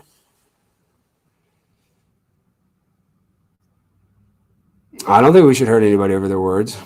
Look, another $5 super chat. Thank you. Dims are pathological liars. It is genetic. Yes, I would agree with you, Leonard. But there's people like Lindsey Graham. There's people on the right that lie too. Like, it's just the old meme or the old saying, you know, idolizing a politician is like thinking the stripper actually likes you. Like these politicians, they don't give a damn about us. They don't give a damn about us. They give a damn about their lobbyists. They give a damn about their foreign interests. They don't truly care about their constituents. Because once they even get into office, what does every politician have to do to stay in office? Fundraise. Well, an individual can, maybe a rich individual can give a lot of money, but most individuals can only give a small donation, while corporations can give huge donations. So we have multinational corporations that have bought our politicians for not even that much money, more money than we have, but not even really that much money in the grand. It's not millions of dollars. Like a $10,000 check can buy a politician. A $20,000 donation can really buy a $100,000 donation. The politician will probably give you a damn BJ if you want. You know what I mean? And I know that sounds crazy, but people have done more for less. People have done more for less. So I guess I don't like these multinational corporations buying and selling our politicians like they're a commodity on the stock exchange. But that's what's happening. That's what's happening. Somebody said, I've been sick like a dog too. No, I've been really sick. Stefan Kalin. Oh, I think I know Stefan. Stefan, I think is called him. And I'm one of these guys, I'm not usually sick. You guys see me, I'm not. And if I do get sick, it's like a day. If I ever do kind of get like nasally or kind of sick, it's usually like a day. And I'm usually never like so sick I'm bedridden. I have not been this sick since I got mono in high school. As a matter of fact, I like the third day of it, I was this close to going to the hospital. I felt that bad. I couldn't stop coughing, but I was just like, I can't go to the hospital. They killed my mom in the hospital. I'm not going to the hospital. I said, I didn't think I was going to necessarily die, even though my chest was hurting. I was coughing so much. I was like, I'm just going to sit in this bed. I'm just going to sit in this bed and close my eyes and just try to sleep. I'm not going to the damn hospital. That's how bad I felt. And I'm not trying to make you guys feel sorry for me, and I still don't feel good. So there's something going around that they might do another damn pandemic. You saw, I think it was in Portland or in California or maybe Washington. It's either like Oregon, Washington, or California, or maybe it was an East Coast state. I don't know. But one of these places just put in a mask mandate back at their hospital because there's so many cases of the flu.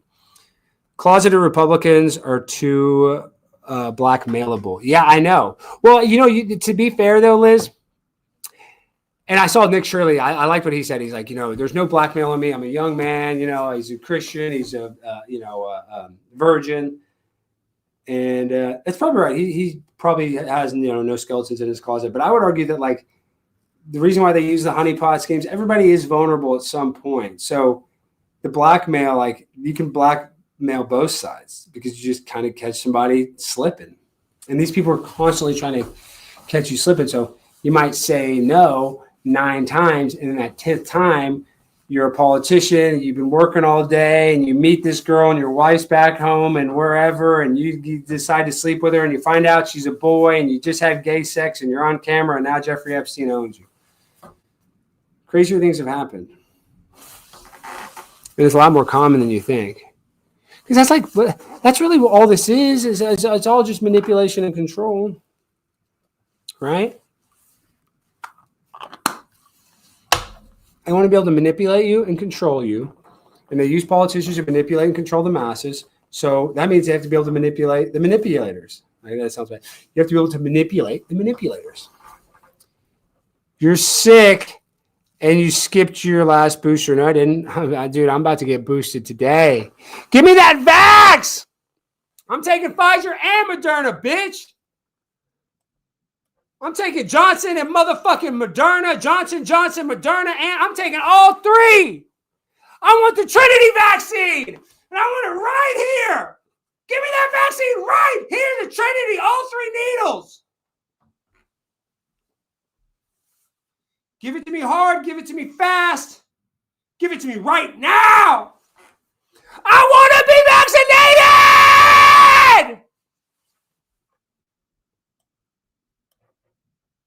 What about you guys?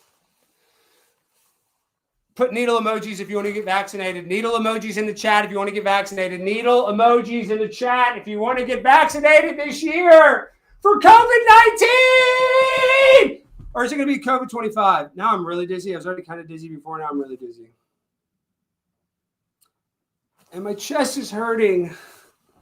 I sound like such a bitch. I've been so sick. I hope it's not something worse. Look at all the needles in the chat. Look at all the needles in the chat. Everybody, time to get vaccinated. Time to get vaccinated. Operation Warp Speed. Operation Warp Speed. This time it's faster. It's not a disaster. Stick the needle in your arm. Third booster is a charm. You're going to feel like a farm animal because you are going to be a lab rat. Are rats on farms? Yeah, I guess there's always some rats in the barn. Look at my favorite chat rat right there. We love Morgan. Shout out Morgan. Oh, Morgan. I've not been feeling good. Oh, look at that. My chest. People are saying gay things in the chat. We're not, it's allowed, but it's frowned upon. Deeply, deeply frowned upon. Okay.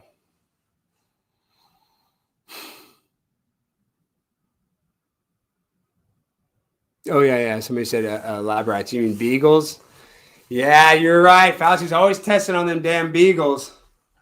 I wouldn't want to be a beagle in Fauci's America. I'll tell you that much. Beagles, man. It's so good. I love testing Tylenol on beagles. Did you hear about all the retarded beagles, though, from taking Tylenol? That's how they figured it out. They had all these retarded beagles. They're like, why are all these beagles retarded? We've been giving it Tylenol. The Tylenol's making the beagles retarded, Dr. Fauci! Dr. Fauci, all the beagles are retarded from all of the Tylenol!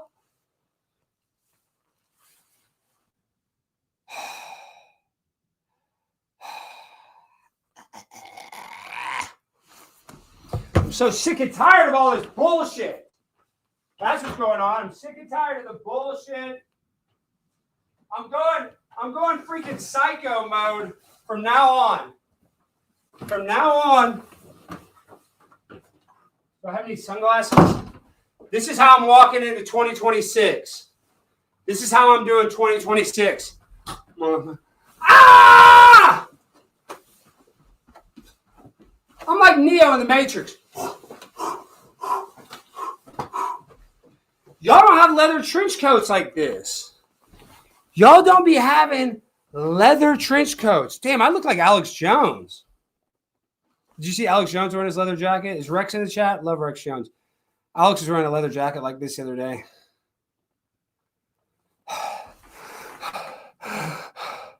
Yeah, you are going to get... My autism is contagious. Be careful.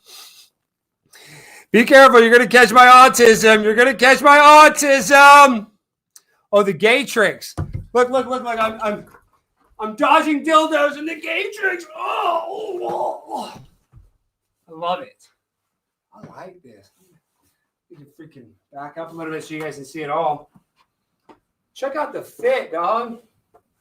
Put this down. Check out the fit, homie. Nick Rekieta. You wish you could dress like this, Rekieta. And I don't want to make fun of Sonny passing away because I'm an animal lover, but I'm really frustrated that the world is collapsing. And the one thing I have, the one thing that brought me joy in the world is waking up every day and putting on Steel Toe Joe and then at night putting on Nick Tricky Dick Rekieta.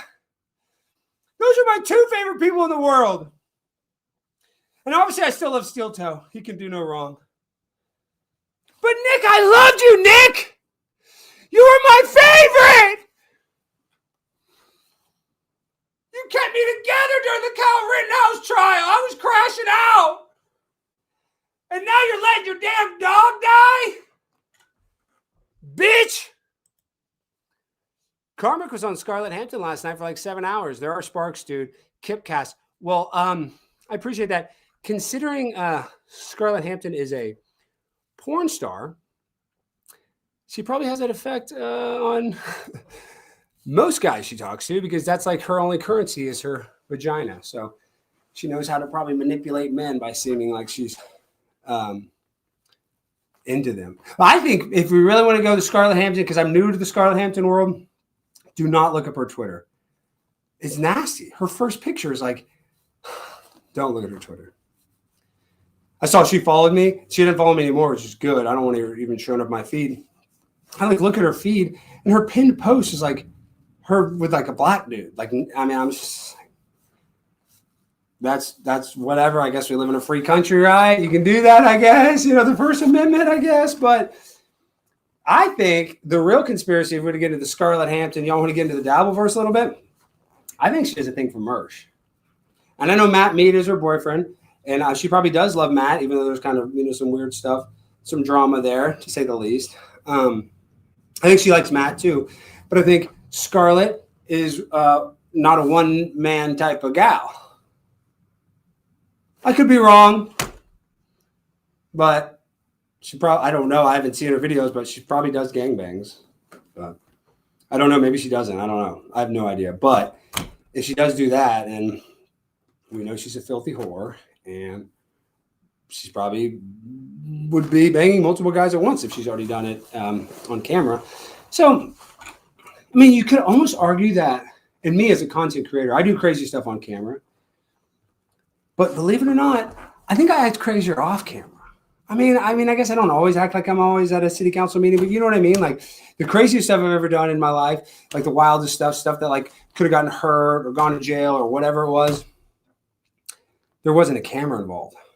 So if you're Scarlett Hampton, you're willing to do like the craziest, nastiest gangbang on camera, I can only imagine the nastier things you do off. But that's just pure speculation. I don't know. Good for them. Is Carmick not with Felicia Gillespie? Is Felicia? Oh my gosh! Could you imagine? Just a light bulb went off my head. If Scarlett Hampton stole Carmick from Felicia, I would be scared for Scarlett's life. Because I used to kind of be a Felicia stan a little, and I still actually kind of like her. I do think she's like a different person than the person I thought she was originally. See, to me, Felicia started off as his victim. She said Pat Dixon did all this bad stuff. Now I'm starting to think that maybe Pat did some, you know, some funny business and not some good stuff, but maybe she provoked him, because I see her the way she acts. And not that you should ever hit a girl. I don't think that there's ever an excuse for that, but she, from what I remember hearing the stories, it wasn't necessarily that she complained that she hit him, but I think she said that he did. She just didn't like that, like when he came home, he wanted her to like greet him and do some kind of like feminine trad wife stuff. And she's like, well, we're in like a studio apartment. He expects me to like cook him dinner and do all this stuff. It's like, yeah, bitch. Yeah. You're the girl. You're supposed to do stuff. I mean, you don't have to wipe his butthole, but I mean, yeah, you know, maybe Felicia, you are supposed to put up the clothes or, you know, fold some laundry or something. I mean, if you're at the house, well, I mean, what else you're going to do? So I used to be like, oh, Felicia's, you know, I guess I'm starting to realize Felicia's a little more manipulative than she wants to admit. Because I've seen the way that she treats Carmick. And I don't even watch that stuff very much. I see clips from Misery Loves Clips. I don't even watch any of the live streams. If it wasn't for Misery Loves Clips, I wouldn't know any of that. I wouldn't even know who Carmick was. Love Misery Loves Clips. Best clipper in the Dabbleverse. Doom's good, but I like Misery. Misery gives me, like, the stuff that he chooses to clip, I like more than the stuff that Doom clips. But I still like some of Doom's clips. Yo, what up? I see you guys in the chat. Yeah, Felicia, she uses like mind manipulation tactics. And if Carmick actually like went and hung out with Scarlett,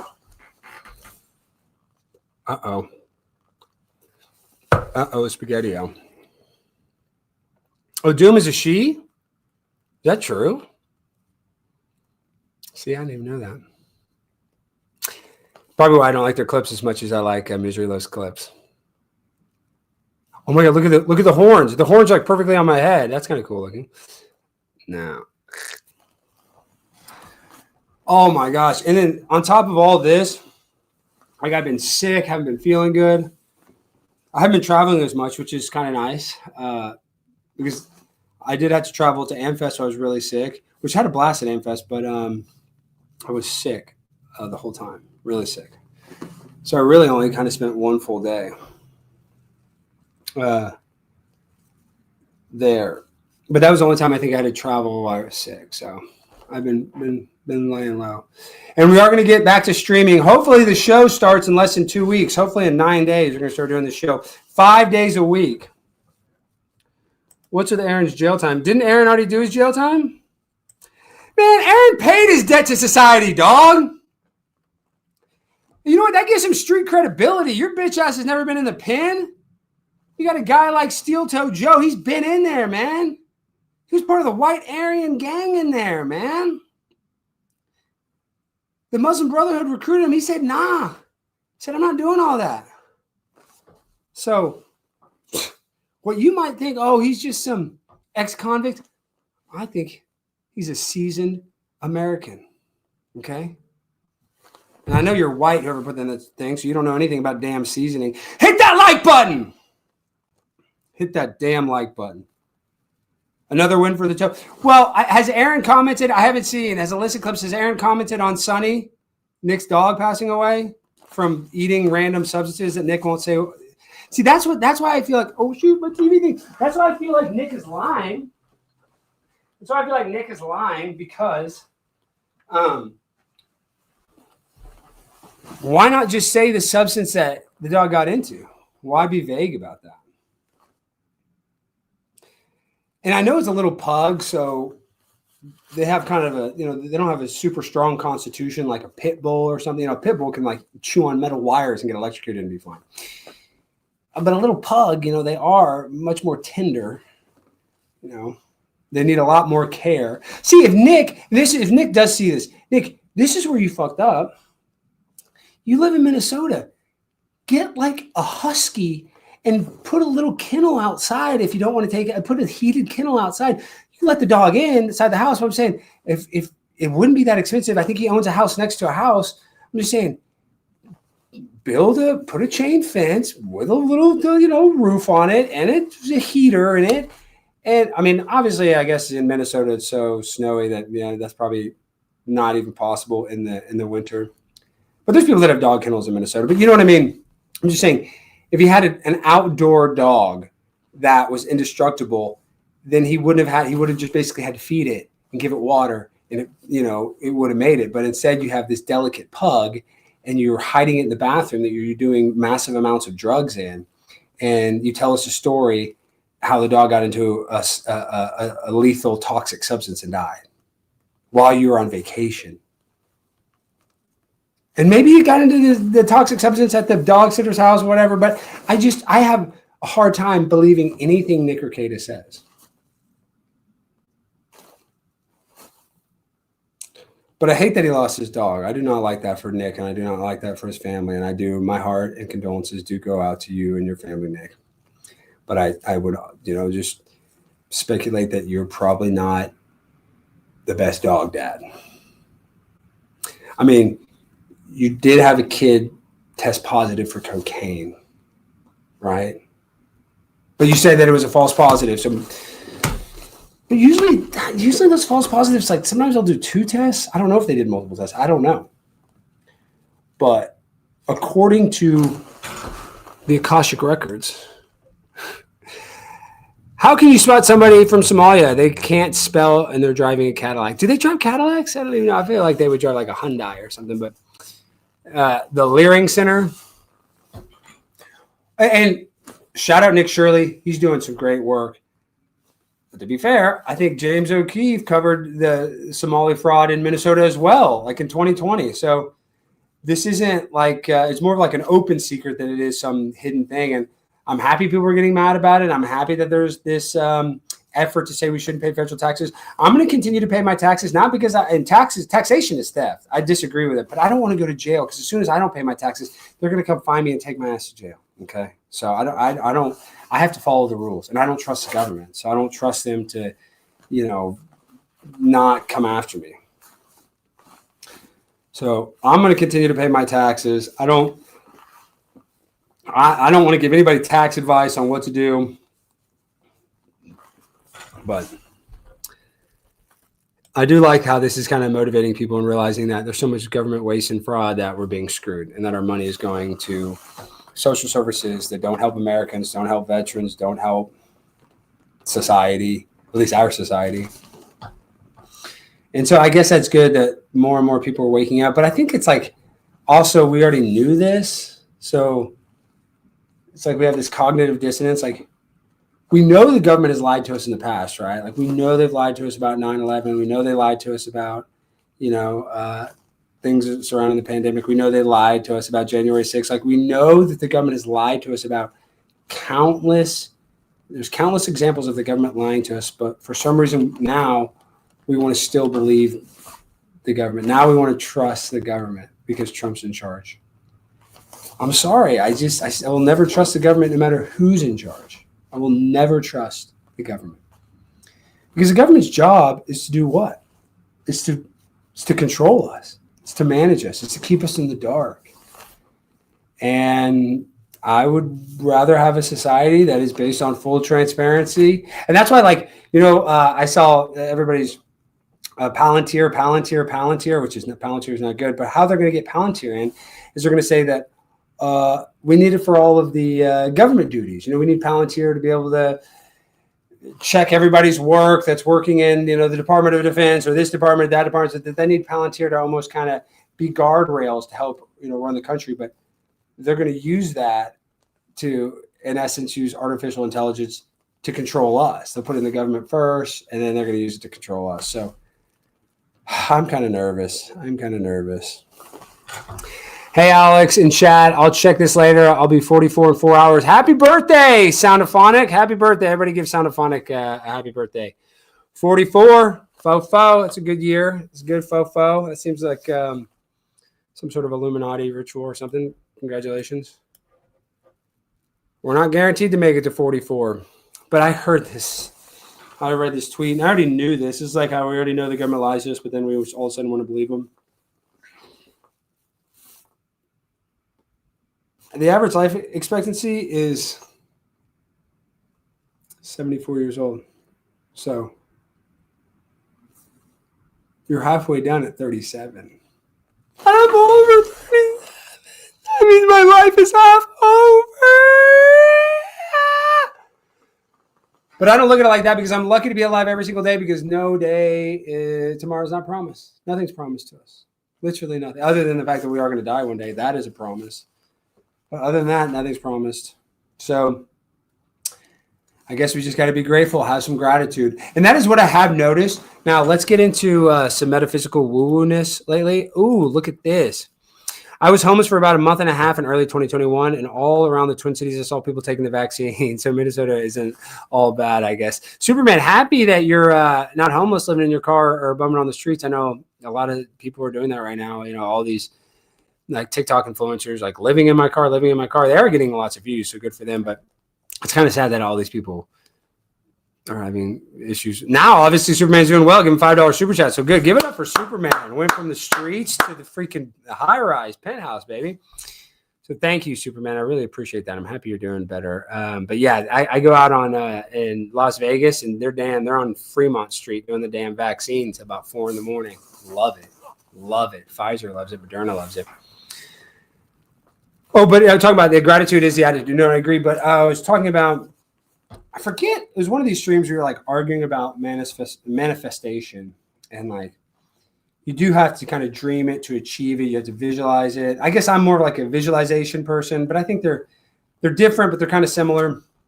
But what I noticed is, and there's all these woo-woo, manifestation people, this and that. Like they'll say that in order to manifest your reality, you already have to start living it. And that's kind of what stand-up comics do. Stand-up comics go to one open mic and all of a sudden like, I'm a stand-up comic. And obviously a lot of comics fail, but a lot of comics succeed in that sense. All of a sudden you just because you tell yourself you're a stand-up comic, you do the open mic and like you are the stand-up comic, even if you haven't done that much because you believe it, right? And you can kind of extrapolate that example to everything, like you're in order to get whatever you're manifesting, whatever that is, like whether it's a family or a good job, you almost have to act like you already have it for it to come to you. And at the same exact time, the real point that I was trying to make, when it comes to like manifestation and like dreaming and like wanting something, I've noticed, and this is just me for the past couple months, and even though ever since the show ended on the Blaze, I've actually had some really cool things happen since then. One thing, the Rav show. I've had some other stuff, a couple things I can't talk about yet, but I will. But how do I articulate this? You have to like, in your brain, you kind of subconsciously have to already believe that you've achieved your manifestation in a way. Like you already have to kind of believe that you are the thing you want to be. But also, our bodies are like magnets. We have a frequency. So like, you know how you're changing the radio? You change the radio and something, and you get in the right station, be like, it comes in clear because your radio is on the right frequency. And that's how we are. That we are on drugs and alcohol or this and that. And that makes it where our frequency, and there's other stuff, gambling, sex, there's other stuff that can mess up our frequency. But our frequency is not able to kind of get connected to that manifestation or that radio station to come in clear. So in order to actually achieve your goal, to actually achieve it and attract what you want, you must have to let go of everything so that your frequency, that magnet inside of you is not being blocked by all of these, but whether it be food, sex, porn, whatever it is, when you're doing all of these kind of bad things that give us this dopamine rush that makes us feel good temporarily, it blocks our ability to naturally attract what we're trying to manifest. This is swamp magic. I'm not talking about magic. I think manifestation is just, guys, you have to dream it to achieve it. We got to all have goals. If you don't have a goal in the chat, this is a homework assignment. I'm giving you a homework assignment. Everybody needs to write 3 goals. 3 goals. 1 goal that's easy, 1 goal that's kind of medium, and then like a really hard goal that, you know, you don't even know if you can achieve. But you should have one that you can. You should set a goal that you can, whether it's like lose 10 pounds. The third goal could be stop looking at porn or whatever. And then the third goal could be lose 40 pounds, you know, because that's going to be a lot harder than losing 10. Because without a North Star, without something, and a lot of things like family, having a kid, Morgan, you know, that can be kind of, you know, what motivates you. But it's like, you just, in order to achieve it, you got to dream it. And you got to visualize it. And manifestation, it is a little woo-woo and all this stuff, but you got to have goals because we got to be working towards something, because that's what gives us satisfaction in life. Because being high, being drunk, you know, being horny and having sex, like those, all that stuff, like seems like it's fun, but it's really not. It's really, you know, it doesn't bring you happiness. It actually has, you know, a hangover effect where like all that fun stuff temporarily actually makes you feel worse in the long run. So set goals, be on a mission, and then you'll feel like, and that goal can be, I want to take care of my family. I want to support my daughter. I want to support my son. Like, I want to support my girlfriend. I want to support my wife. I want to support my mom. I want to support my dad, whatever it is. You got to have a goal because it gives you purpose in life. We all have to have a purpose. We all have to have a purpose, and you get to decide what your purpose is. Sometimes I know there's situations where, you know, I guess maybe, you know, the world chooses your purpose for you, but really you get to control what gives you purpose. And we should all have something that gives us purpose. Me, one of the things is I love freaking, I love interacting with you guys, making people laugh. That gives me a lot of purpose. Trying to figure out ways to make people laugh. Bro, I've not been impressed with your comments lately on X, not supporting taking out narco leaders who have been unaliving hundreds of thousands of Americans. Come on, Pimp. Okay, Mike Fields. First of all, let's get into this, Mike. You're talking about narco leaders. The CIA got caught trafficking drugs with Noriega's Sandinistas. We had to take out Noriega as well. And that happened like 30 years ago, like 1990, I think. So America is arguably the biggest narco state in the world. In Afghanistan, when we invaded, we actually used the troops to protect the poppy fields. So the idea that America doesn't want us to have drugs and wants to keep us protected, I pulled up this stat earlier. There's over 178,000 alcohol-related deaths. That trumps drug overdose, that trumps, I think suicide added to that, but don't quote me on that. I'm saying, is the government going to outlaw alcohol? Is the government going to stop Anheuser-Busch? So I hate to break it to you, and I like Donald Trump. I support Donald Trump, but I'm anti-war. I'm anti-interventionalism. I don't want to have to go intervene in other foreign countries in order to help certain countries that are our allies by alienating countries like Russia and China and Iran. So we have a little bit of cognitive dissonance because, Mike, I think you would agree with me that when Trump was president during the pandemic, they sold us a bunch of lies then, right? Didn't they? So you know that the government has lied to us. We know that Trump has lied to us. But we're just gonna take everything at face value now. Even though we have all this evidence of being lied to, we're just gonna take everything at face value. I'm sorry, I just can't do that. And when I watch videos of big booty Latinas getting bombed, that breaks my heart. You want to call me a libtard? Go ahead. I don't give a fuck what you call me, dog. I'm the pimp on a blimp. And I will always do whatever I can to protect big booty Latinas in America, big booty Latinas in Venezuela, big booty Latinas in Peru, big booty Latinas in the Bahamas. Wherever there's a big booty Latina, Primetime Alex Stein will be there to defend her. Okay? And whether that makes you like me or not, I'm not worried about that, because you know what I'm going to do? I'm going to be myself. I'm not going to try to censor my opinion in order to make more people like me. As a matter of fact, I hope you don't like me. Because I'll tell you this much. Time will tell us the truth. That's what we need. We need time. And right now it seems all good and great. We got Maduro. And yes, I like that. I'm happy we got Maduro. Stop selling drugs. But let's just see if the new regime, let's see how good the new regime is before we start celebrating. Because there's a little country called Libya where Muammar Gaddafi was their leader. And Hillary Clinton organized a coup with the CIA to take out Muammar Gaddafi. And guess how Libya is doing? Terrible. It's the only country right now where you can actually go to a slave auction. They have slavery in Libya. So, yeah, outward appearances, face value, Muammar Gaddafi doesn't seem like a good guy. I'm not even trying to, but once you destabilize his country got significantly worse. So I look at Venezuela and I think in my mind, what if this is all some deep state plan in order to make Trump look bad, so that once all the conservatives and we take a bloodbath in the midterms, then they can use this as an excuse to impeach the president. So this is what I'm worried about.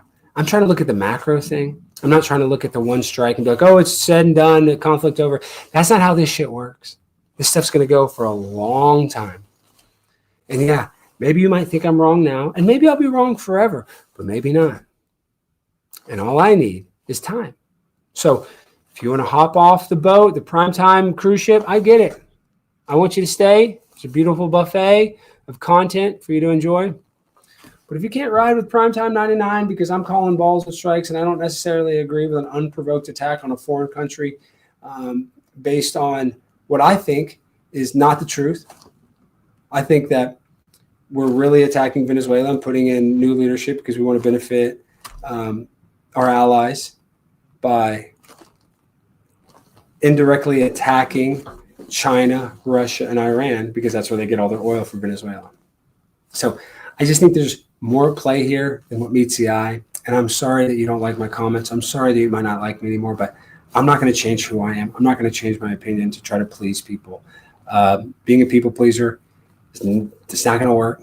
It's not going to work. At least not with me, because then I do one thing, I'm a libtard. I do one thing, then the left thinks I'm alt-right. So it's like, what am I going to do? Where am I going to be? I'm a populist. I'm a man of the people. That's what I am. So I love you, Mike. Thank you for the $10. I do actually appreciate that. And I hope to keep you around. But if you got to go, brother, I get it. Hell, I get it. Been there. Been there, done that. So, and sometimes I don't even like the stuff that I say. Sometimes I look in the mirror and I'm not happy with the man that I'm seeing, but most of the time I am. But, there's sometimes where even I say something and do something that I don't necessarily agree with. So I'm not perfect. I'm not infallible. I make mistakes. But I'm anti-war, and I don't like seeing people, especially big booty Latinas, attacked. And I'm going to stand by that. All right, addicted to profits. Remember how Libya and Iraq turned out? Celebrations, then chaos. Also, even pre-Chavez, Venezuela was one of the most corrupt countries in the world. Yeah, like I said, I'm not pro-Maduro. I'm just saying that we're destabilizing a country. So one thing about Maduro is he was doing a scam. I really disagree with. I disagree with this more than even his drug trade, because I just think the drug trade thing is kind of BS. There's always going to be drugs. There's never going to not be drugs because there's money involved in drugs. People are buying the drugs. So drugs aren't going away. That's all an illusion. Mexico brings in way more drugs than Venezuela, and we're not going to go bomb Claudia Sheinbaum. So I just don't necessarily trust that we're going to be better off in the long run. Maybe we will. But one thing that Venezuela and Maduro is doing that I disagree with is that he was able to launder money that, like, their dollar, it's like 1,000 Argentinian dollars equal like $1 American dollar, something ridiculous. But somehow he was able to trade Argentinian currency at like 10 Argentinian lira to the dollar. So he was able to exchange the money at a lot higher value than everybody else in his country. And so he was stealing money that way. So I don't agree with that, how he was artificially devaluing their money while still trading it at a higher value in the international banking markets. So I don't like that. I do not like that. And I think that is almost, in my mind, as big a crime as the drugs. Because we want to talk about drugs. Is Trump going to shut down Pfizer? No, we just gave them $150 billion for more experimental vaccines, okay? So I don't see Trump shutting those things down. As a matter of fact, I see him just speeding it up. Warp speed.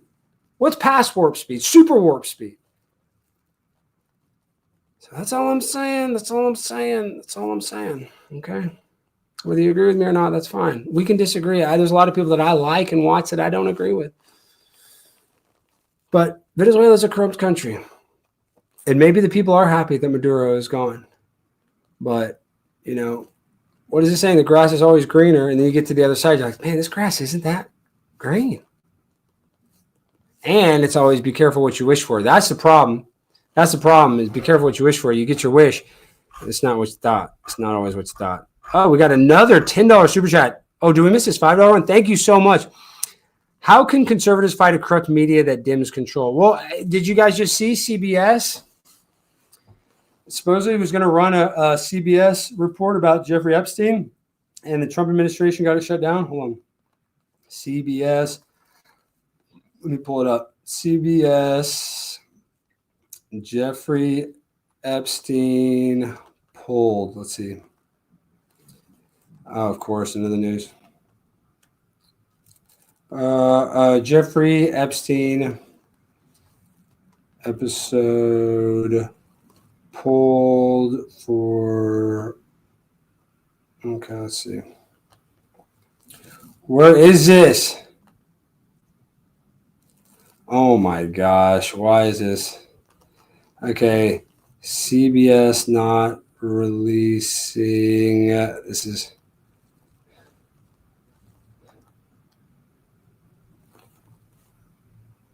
Why is this not coming up? What the hell? Oh, this is sketch. This is sketchy as hell. This is it. CBS has not released a specific, highly anticipated Jeffrey Epstein episode of a program like 60 Minutes as a full special broadcast. Instead, the network has been providing extensive news coverage, analysis, and video segments on the going release of Justice Department files related to the case. So this is not giving us the real dope, but there's been a bunch of. This is it. This is okay. Now I got to freaking Reddit. I hate having to go to Reddit. CBS folds again. Yeah, supposedly they folded from doing this Jeffrey Epstein thing because the Trump administration stopped him. So, yes, the Dems control the media, but Fox News is full of shit too. Don't believe Fox News. Leonard's 9112, do not believe Fox News. They don't have your back either. They're more full of shit than the left too on a bunch of stuff. They're just as full of shit, excuse me. So, yeah, I don't know. I don't know how we fight all this. We just don't believe the bullshit.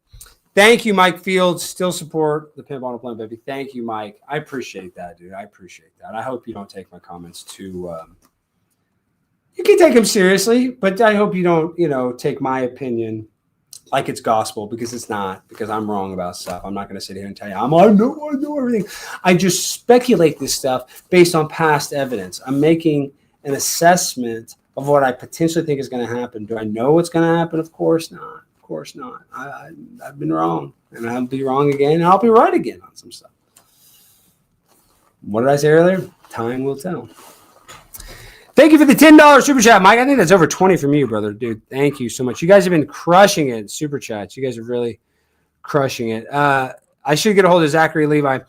I know he'd be good. And I got to start interviewing guests. We're supposed to do the show soon, so I got to start freaking getting back into interviewing people, which I actually like. But that is one of the – it sounds so easy.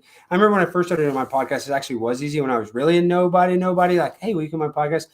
But now that, like, not that I'm some big person, but like now that I'm kind of like known, somebody might not want to go on my podcast. They think this and that. So now it's actually, in a weird way, I'm getting more notable guests, but it's almost kind of harder to book guests. And of course, there'll be people that'll come on my show, but like that's just a part of that's a lot of the headache of producing a show is getting people to do the interview, finding their schedule, this and that. So it seems really easy. Just, hop on this show, we'll do this interview now. But when you're actually filming and they have schedules and that, it becomes a little more challenging than you would expect. But we're going to be A-okay. All right. We're going to be A-okay. As long as you hit that like button. I see some of you bitch asses not hitting that like button. I'm about to freaking come through the screen and I'm about to freaking, we're about to really get after it. All right. Damn. I'm just looking at all this. My Twitter's been blowing up though. It's still going. People are so mad about this tweet. 3.1 million views is what this tweet's at. 3.2, excuse me. And what did I say? I said, if this is about drugs, then why did we let the CIA traffic cocaine in Mena, Arkansas, and why did we use American troops to protect the poppy fields in Afghanistan? That's all I'm saying. I'm just saying, I would just like it if Trump was a little more honest and said, we're doing this because we want to destabilize Iran, we want to destabilize Russia, we want to destabilize China. But he's not going to say that. I don't think he will. I mean, has he said that? Has he said that this really is an attack on those adversaries? If he said that, then I'm riding with Trump regardless. All right, I'm just saying I don't like being misled. I don't like being peed on and told it's raining. I'm sorry. $2 super chat. I'm a strip and ride my ATV through my neighborhood. This Marley. Okay, but that's a sex crime, so be very careful. Maybe strip to just your undies. Let's not. Don't show the shaft. You'll go to jail for that. Actually, not if you live in like West Hollywood or Portland or something. Are you in Portland? Actually, if you're in California, you're fine. But if you're in Washington, Oregon, California, or New York, you're fine to do that nude on the ATV. Any other state, I would suggest put on some panties, brother. All right, thank you for the $2 super chat. Man, we're just cooking today. We're cooking today. No, I'm not on Ozempic, but I have been losing even more weight since I've been sick. I said that is the one silver lining surrounding my horrible illness. Oh, look at this. Look at this. We're live. I retweeted you, Bad Buddhist. Thank you, Bad Buddhist is the best. Bad Buddhist, you're the man. Oh, we are going to do some more call-in shows. What I was thinking, because the show that I'm doing airs from 11 to midnight, and it's an hour-long segment, but we have commercials, even though we're going to be able to put a version on YouTube without commercials. So that'll be good. We're going to be doing pre-tape segments. So, which is good, is that we can do wild call-in shows that are live, and then we take it down, and then we can play clips of that on the actual show. You see that? In case you guys drop some N-bombs or something like that, which I'll allow, but we can beep it because technically we are on cable. So we can't cuss. So we're going to have this. I want to make this show much more interactive because it's not live, but I'm saying I want you guys to be part of the content. even though we will be premiering it on YouTube, which will be in the chat, blah, blah, blah, blah, blah. But I want to make the show. I want you guys to be part of this show a lot more than the other one. You got to make it about the chat rats. What is this? Kimmel despises Trump and Kimmel uses ABC platform to trash Trump. Yes, ABC does. ABC does. But CBS is giving Trump a little support. I agree. The leftist media is disgusting. They go after Trump. They lie. But they told us to get vaccinated on Fox News too. So just be careful. Anything you see on a television is meant lie vision. They're lying to you. Anything you see on a TV screen. I mean, don't even trust me, right? Don't even trust me telling you that television is a lie. But just remember that it is all propaganda. You're being propagandized. Don't fall for the propaganda. Try to see through it. Everybody needs to go watch this movie, They Live. He puts on the glasses, and he looks at the ad, and the ad says obey. It says serve. Like it instead of like, you see like the sexy woman like smoking the cigarette, it's like a cigarette ad or something. And really it's like, death, like cancer. Like you can really see what everything is. And so I would encourage you, Leonards, you're obviously a wealthy person, $5 super chat. I appreciate that. Yeah, I love Trump. I respect Trump. But trust no one on TV. Literally, trust no one. I'm begging you.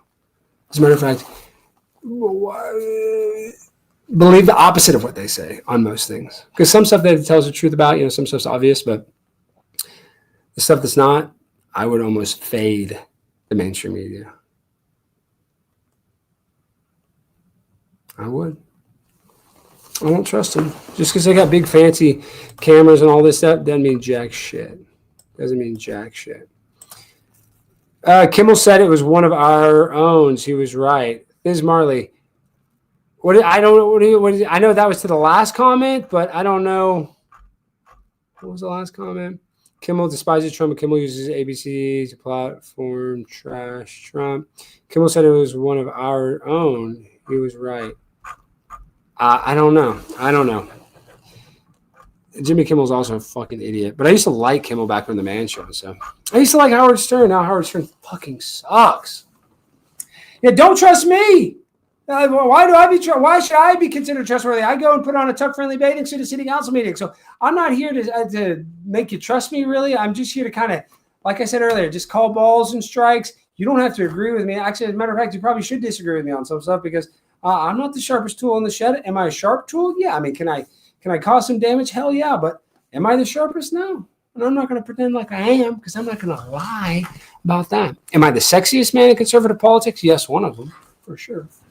Is that hard? No, but when you got sex appeal and you're 6'3" of twisted steel, sex sells, baby. And I'm sexy, okay? So that's all I'm going to say about that.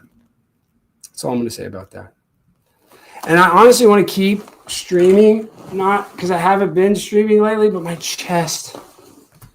I'm really worried about my chest, guys. I hope it's not my heart. Would you say Alex is very tall? Thank you, intimidatingly tall. I am. You guys should be scared.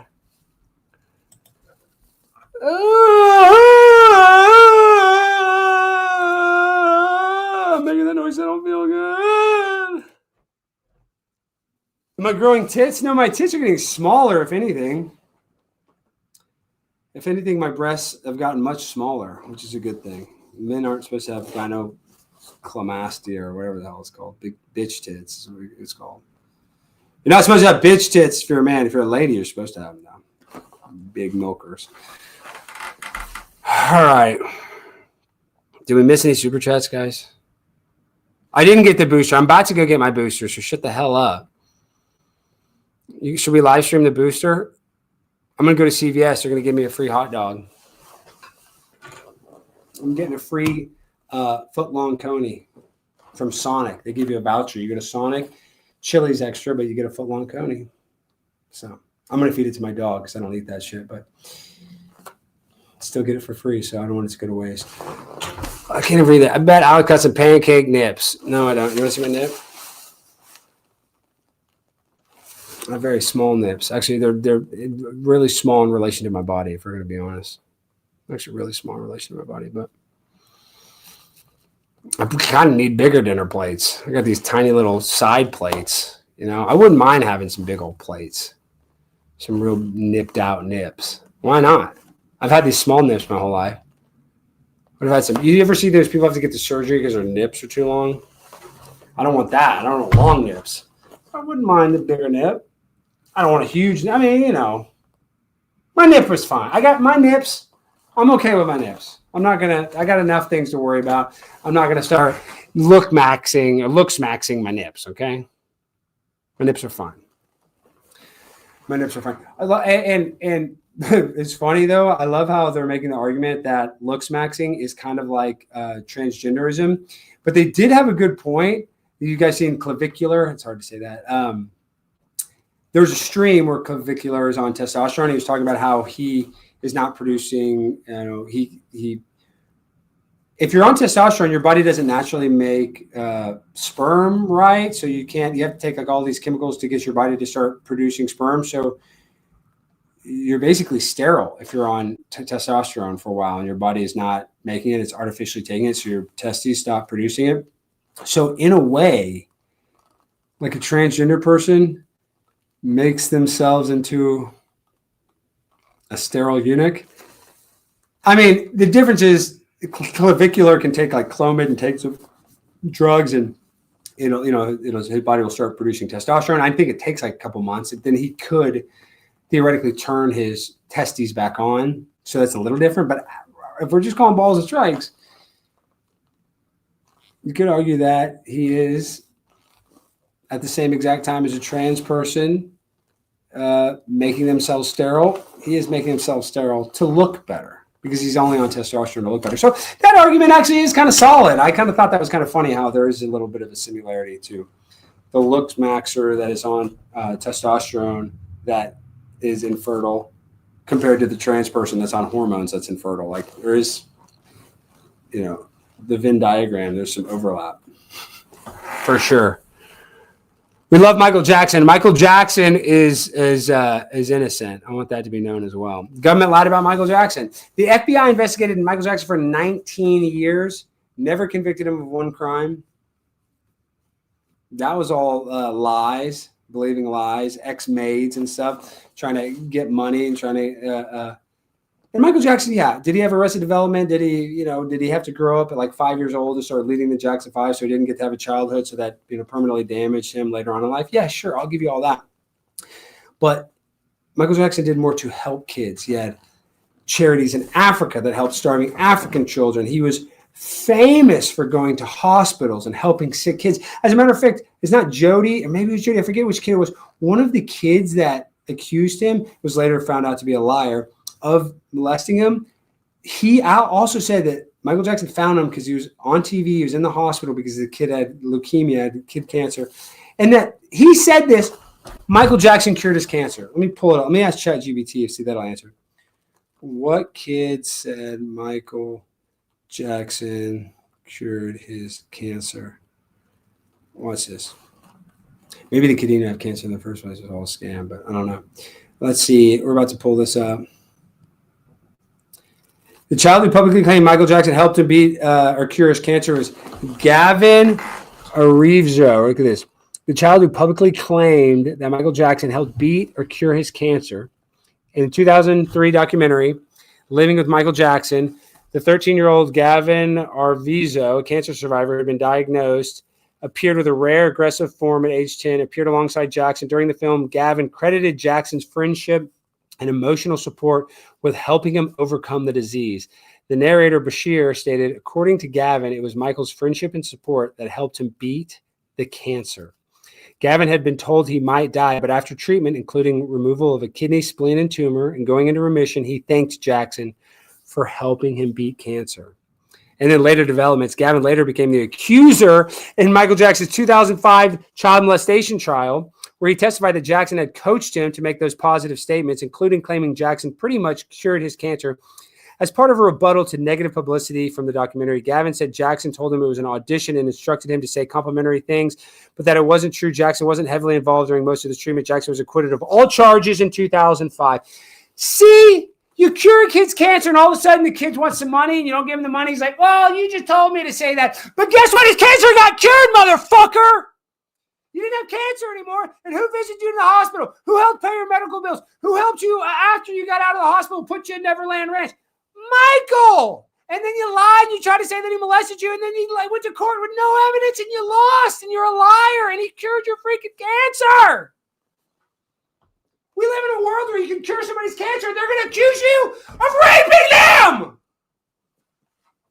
That's the world we live in. That's the real world we live in. You give a mouse a cookie, you got to give him motherfucking milk. You cure his cancer, you got to fucking buy him a house too. Bullshit. Sick of it. Sick of it. You should be sick of it too. We should all be freaking sick of it. Okay? We got to quit with this bullshit. Every day, we got to listen to more bullshit. I'm done. I'm done. I don't believe anything anymore. I don't believe anything. Well, I do believe some stuff, but I'm just saying I'm done buying into the bullshit. What I'm going to focus on in 2026 is primetime Alex Stein. I'm going to focus on after hours Alex Stein. I'm going to focus on cultivating friendships with you guys, and just kind of selfishly worry about myself instead of, well, I guess I worry about other people. You know what I mean, though. It's okay to be a little selfish. Or what is it? Please remind your viewers that Disney owns ABC and ABC is a dim puppet. Yes, they are. Yes, they are. And you see all those weird Disney movies where they put sex hidden in there. And then what is it? Little Mermaid. They had a penis in the mermaid's castle. Disney, they're doing all kinds of subversive, weird stuff in every damn store. Did you guys see the New Year's Eve when the ball dropped? They showed two homos making out. Did y'all see that? Makes me sick. You gotta have the ball drop. Every freaking kid in the world's watching this with their parents. Their parents let them stay up late. And they got the ball drops. They show a heterosexual couple, man and woman kissing. Next thing you know, you got two dudes basically finger blasting each other's buttholes on TV. So Anderson Cooper and Andy Cohen can sit there and jerk it. I mean, it's disgusting. You shouldn't put that on TV. Two dudes making out. Give me a damn break. Oh, wow, there's a no war protest. What? At 6 p.m. Oh my gosh. No wars, Venezuela protest. I should go. Should we go to this protest? I should go to this protest. Thank you for the super chats. Maybe we could live stream from it. I don't know. I'm a little empathetic to some of them. I mean, I don't want a war in Venezuela, so I kind of agree with them. Maybe I'll go there and just hang out. I don't know. Maybe there's some guys, selling fentanyl. Look at this. I won $300,000. Congratulations. Congratulations. Send a super chat, bitch. I'm just kidding. Well, maybe I'm not. Yes, we are live. I see you guys in the chat. No Guar, Maduro. I like that. Dan the man, SoCal. Oh, yeah, I was only in LA for one day. I'm so sick, Dan, from that short trip. But I'm going to be back. I'm going to go back out there. I think at the end of January, I'm planning on doing some stuff with Riley. Oh, look at this. $10 Canadian. Thank you so much. Taking out Maduro sends a message to the infiltrated globalist countries like Canada, who's done a complete 180 since Trump. Have to, or Trump will blimp in and fix it. Governor Bernier, PPC. Well, you think we're going to start a war with Canada? I doubt it. I don't know. I do agree actually that in a way it is good to send a message that we're not fucking around. But you send that message so that we don't have to have further escalation. And I just think that this is a precursor to an attack on Iran.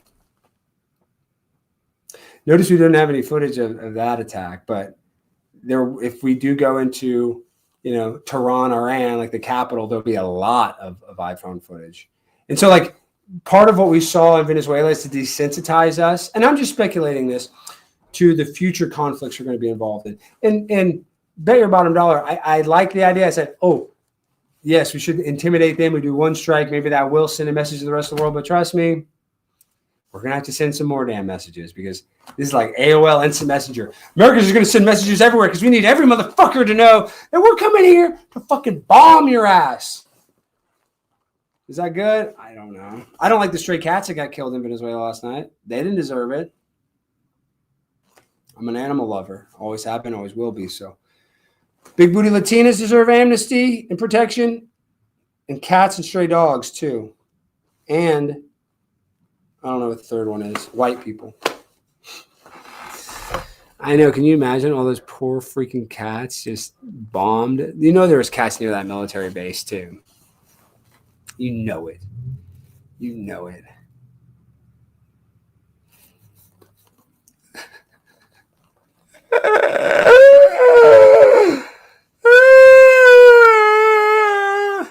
If I do go to Minnesota, I like this question. Alex, you go to Minnesota. No, if I do go to Minnesota, I'm going there to investigate Nick Rekieta's dog, Sonny. I want vengeance for that dog. I mean, it just want to, I love Nick Rekieta. He's my favorite content creator besides Steel Toe Morning Show. But isn't that so crazy that Nick Rekieta has this horrible year, drugs, or I guess maybe it was like a 2-year ordeal. It was a long time, maybe 3 years, but he has like this horrible ordeal and then publicly lets his dog die. I mean, it's just like this guy is such a self-sabotager, and I tend to self-sabotage too, so I'm a little empathetic to Nick in that regard. But you got this dog, and Alyssa Clips posted a great clip of you not abusing it. You never abuse a dog. I don't think you necessarily abuse a dog. I don't think Nick abuses kids either. I mean that. I think Nick was, if anything, he was kind of a distant dad, not like an abusive dad. And there's two different things. Dad more worried about his personal life is not abusive. Maybe a little distant, but I don't think that's abuse. And that's probably what happened with your dog. I don't think you abuse a dog, but you're probably a little too distant to your dog. And maybe neglected it a little, maybe. I mean, I think you could argue that if you're out of town and then you left it with somebody that let it get into something that you gave to somebody that neglected it. So in that sense, you're kind of responsible for the neglect. So your dog's dead.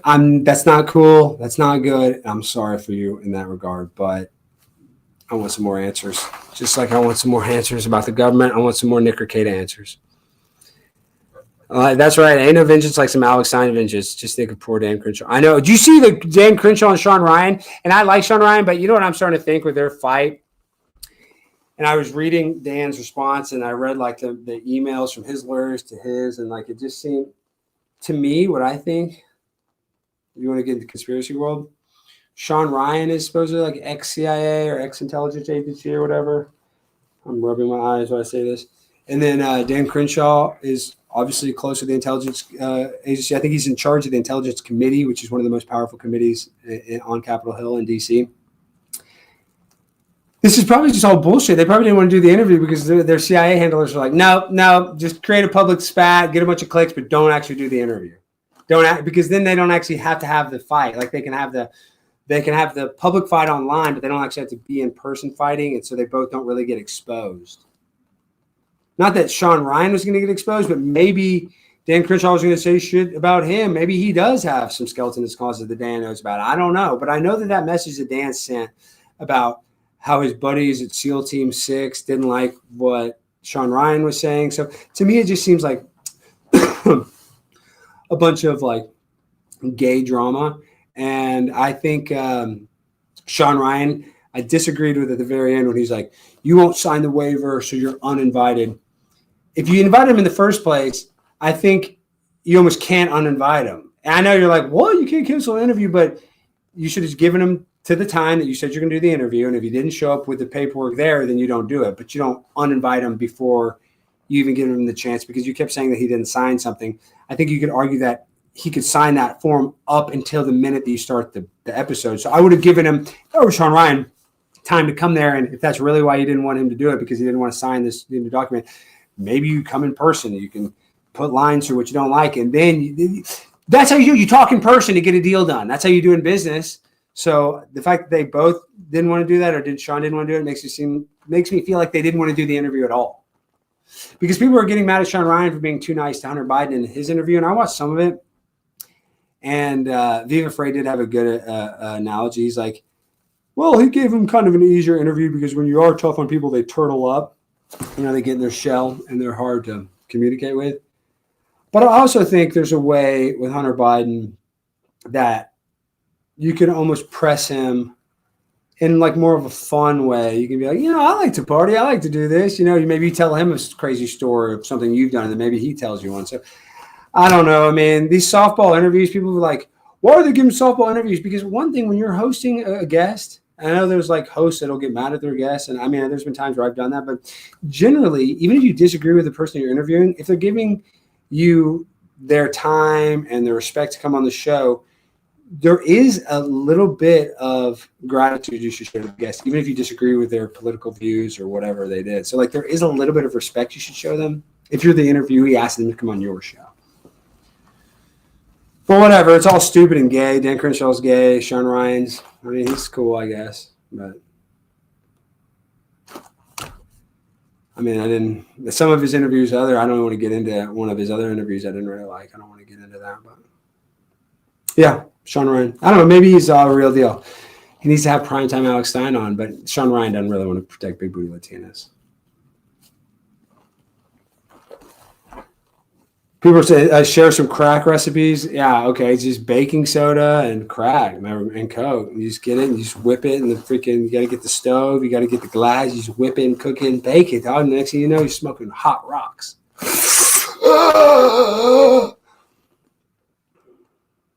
That's what it's all about, dog. Straight crack rocks. Straight crack rocks.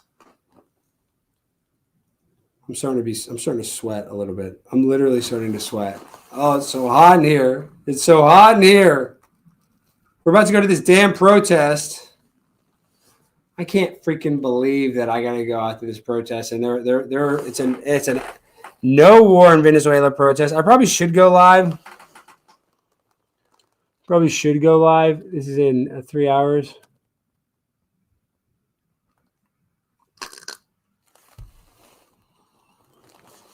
This is what I don't like is that then I make content here. I was like, oh, Alex, you're a libtard. You saw I went to the Ted Cruz protest. See, like, I'm conservative, but that doesn't mean I support Ted Cruz. Ted Cruz is a fucking bitch. Dan Crenshaw a bitch.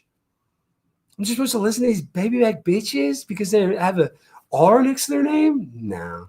Lindsey Graham, he's gay. Oh, I got to support Lindsey Graham. No, I don't give a damn. I don't care. No, I don't. All these politicians, they're all full of shit, and they all should not be trusted.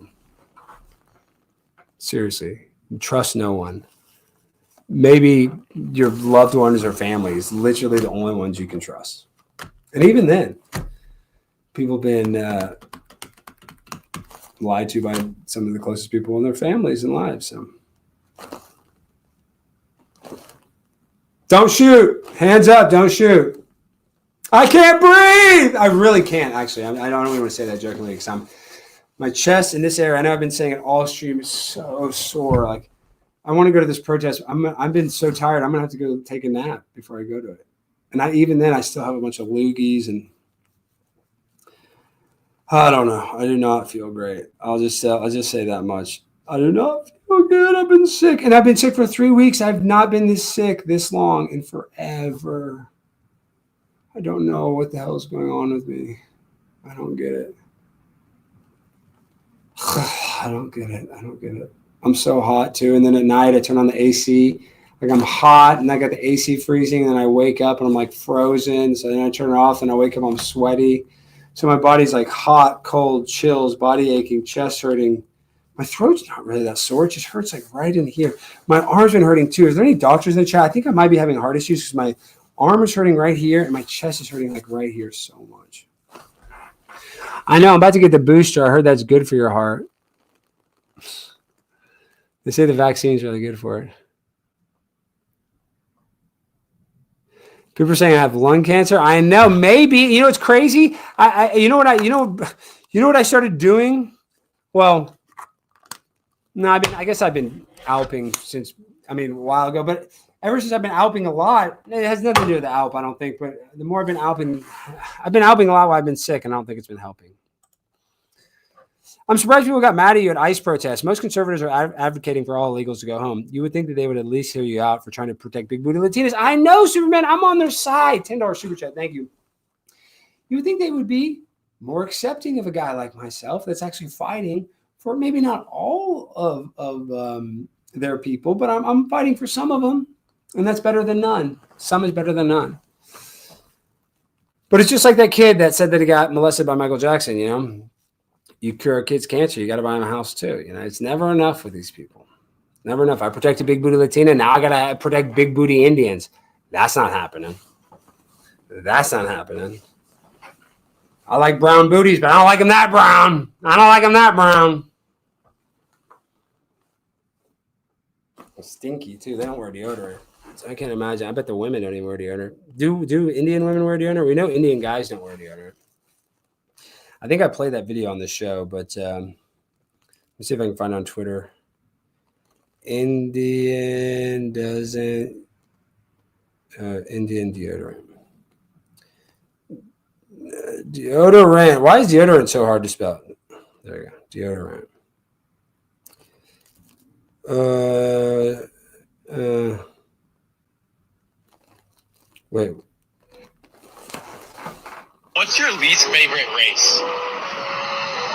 Indian. Why? Because I feel like you're not even wearing deodorant right now. Smell it. And he was not wearing deodorant. Busted.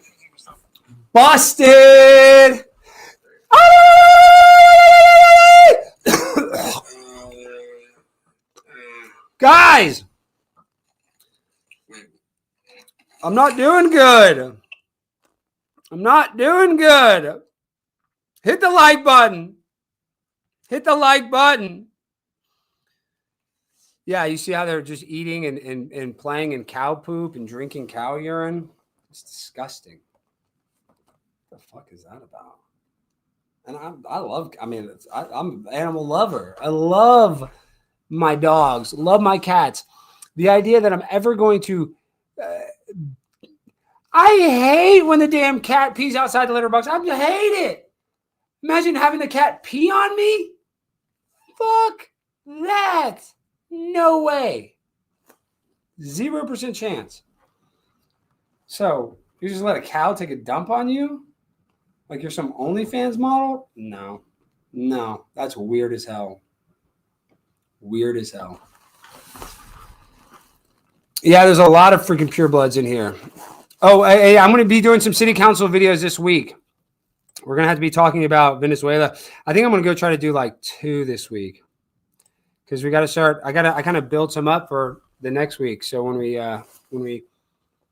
launch the show, and I got to do some big interviews. I got to call some friends because I got to get for my first week. I got to get some notable interviews. But we'll be good. This is what is it? Well, this has to be an Indian person in the chat. What does this say? Cat pee is the worst. Okay. And now, actually, F in the chat. You actually are right because you just busted me in a being hypocritical. I just talked about how I would never touch cow poop, right? I did just say that. But when I was in college, now a long time ago, I don't want to age myself. My buddy, his ranch was in Athens, Texas. And I actually didn't go pick him, but I did try him. You know what I'm going to say? You know what grows on cow poop? Magic mushrooms! Psilocybin! So, yeah, I've had that before, and that's on cow poop. So maybe I am Indian. Maybe I will eat the mushroom from the cow poop. Put the cow poop on me. Well, that's a different thing, but you know what I mean. Yeah, well, I'll tell you this much. I definitely wouldn't play with my dog's poop. Ginger, her poop stinks. I had to pick it up in those bags, put the bag in my hand. I'm just like, I mean, I pick it up. But if you told me I had to rub that on, no. Would I do it for $20,000? Yes. 10, yes. 5, yes. 2, no. 3, no. 4, yes. Got to make a living. Got to make a living. Everybody's got a price. Yeah, I don't suggest. You saw Neon. You guys like the streamer Neon? He took mushrooms and had a bad trip recently. I was crazy. So you do not play with hallucinogenics. If you do something like that, you better be in a place with your friends, at a concert. The vibes got to be right. You get the wrong vibes and you're on that. I really suggest don't ever do that. I'm just saying, I know you guys are all adults and like to do your own damn thing. You don't want to listen to me, but don't try something because I did it. I'm not a role model. I'm actually the anti-role model. Look at what I do and do the opposite. I mean, wear a badass leather trench coat like this, but you're never going to. You couldn't pull it off. Maybe some of you could, but probably not. I can. I mean, look at me. I look like freaking no. Neo, dog. Neo 99. Neo 99. Neo 99. Neo 99. Neo 99. Oh my gosh. I'm literally about to puke. I don't feel good. I don't feel good.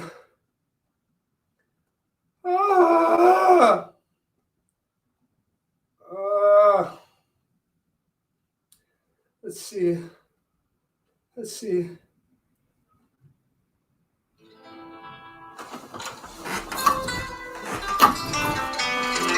This is for you, Venezuela.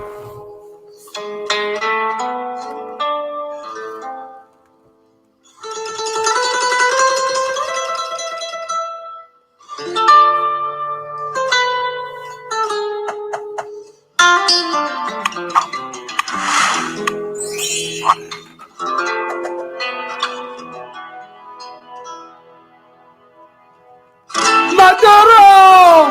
We caught your churro! We caught it off! Put you in a boat! Took you to New York! We'll feed you prison pork! You'll eat it with a spork! You left your big booty Latinas at home! So now I have to go use the Iron Dome! To protect my Latinas, protect my Latinas, protect my Latinas, and the Latinas, and the Latinas, and the Latinas, I protect my Latinas, and love my Latinas, I protect my Latinas, and love my Latinas, I protect the Latinas! I'm about to puke. Who said that I'm about to... Who said I need to eat meat in the chat? You're exactly right, to be honest. I think I'm like low on B12. So for my health, I do, but I won't do that because I'm not going to eat the rotting flesh of an animal that I love. Because I'm a soy boy. I'm a sick soy boy. My chest is really hurting.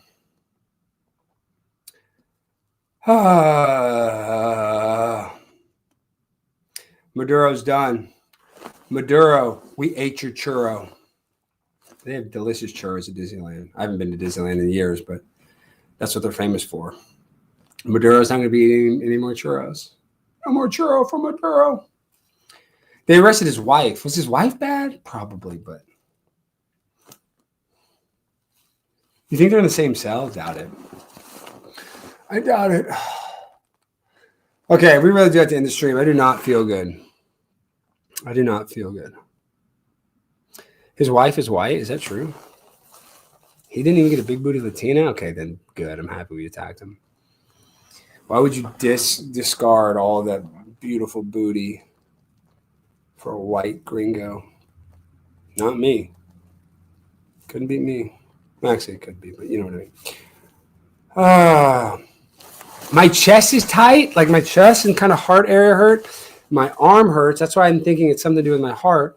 And then I just have not felt good. I felt horrible for the past 3 weeks. I still don't feel good. And I constantly feel like I need to like throw up randomly. Wash the back of my neck. Why? What's wrong with my? Will that help me? Would I put a? I got. There was a time where I was like so going from hot and cold that I had an ice pack on in bed with me. I had like an ice pack around my neck. with the AC on. Then I would get too cold and I'd have to turn it all off. Then I get too hot. I have to put it all horrible. I'm definitely on like, I'm less sick than I was in, but I'm still not healthy. And I don't usually get sick this long. So whatever I got is serious. And I feel bad because I've been around my dad. I've been around a bunch of people. I hope I don't get any of them sick. But man, I have been, like I said, it's not that hot in here, but I'm kind of hot and sweaty right now because I'm just like constantly moist. I think my blood sugar is a little low because I've not been eating much because I don't feel good. Like, because I'm constantly always kind of nauseous and just, I've been eating like one meal a day. And it's usually later. Like I haven't eaten yet today. And it's damn near, what time is it? 3? Yeah, it's 3:16. I haven't eaten yet. So that's probably what I'm going to do. I'm probably going to leave here. I'm going to go get some, maybe some mushu vegetable from Howard Wines. Wrap it up. The plum sauce. Yeah, I know. No carbs. I have been taking so much vitamin C.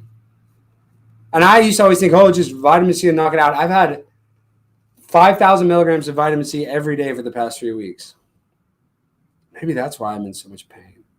I've been taking all these vitamins.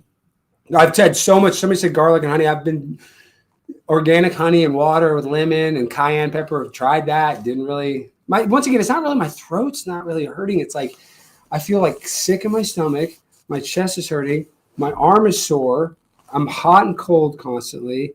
And I'm achy and I'm irritable and I'm tired. Like I got no energy. I'm on vitamin D. I've been taking NAC. I've been taking so many. I need to make a video of how many vitamins I'm taking. I look like Maduro. I'm taking so many damn vitamins. I look like a druggie.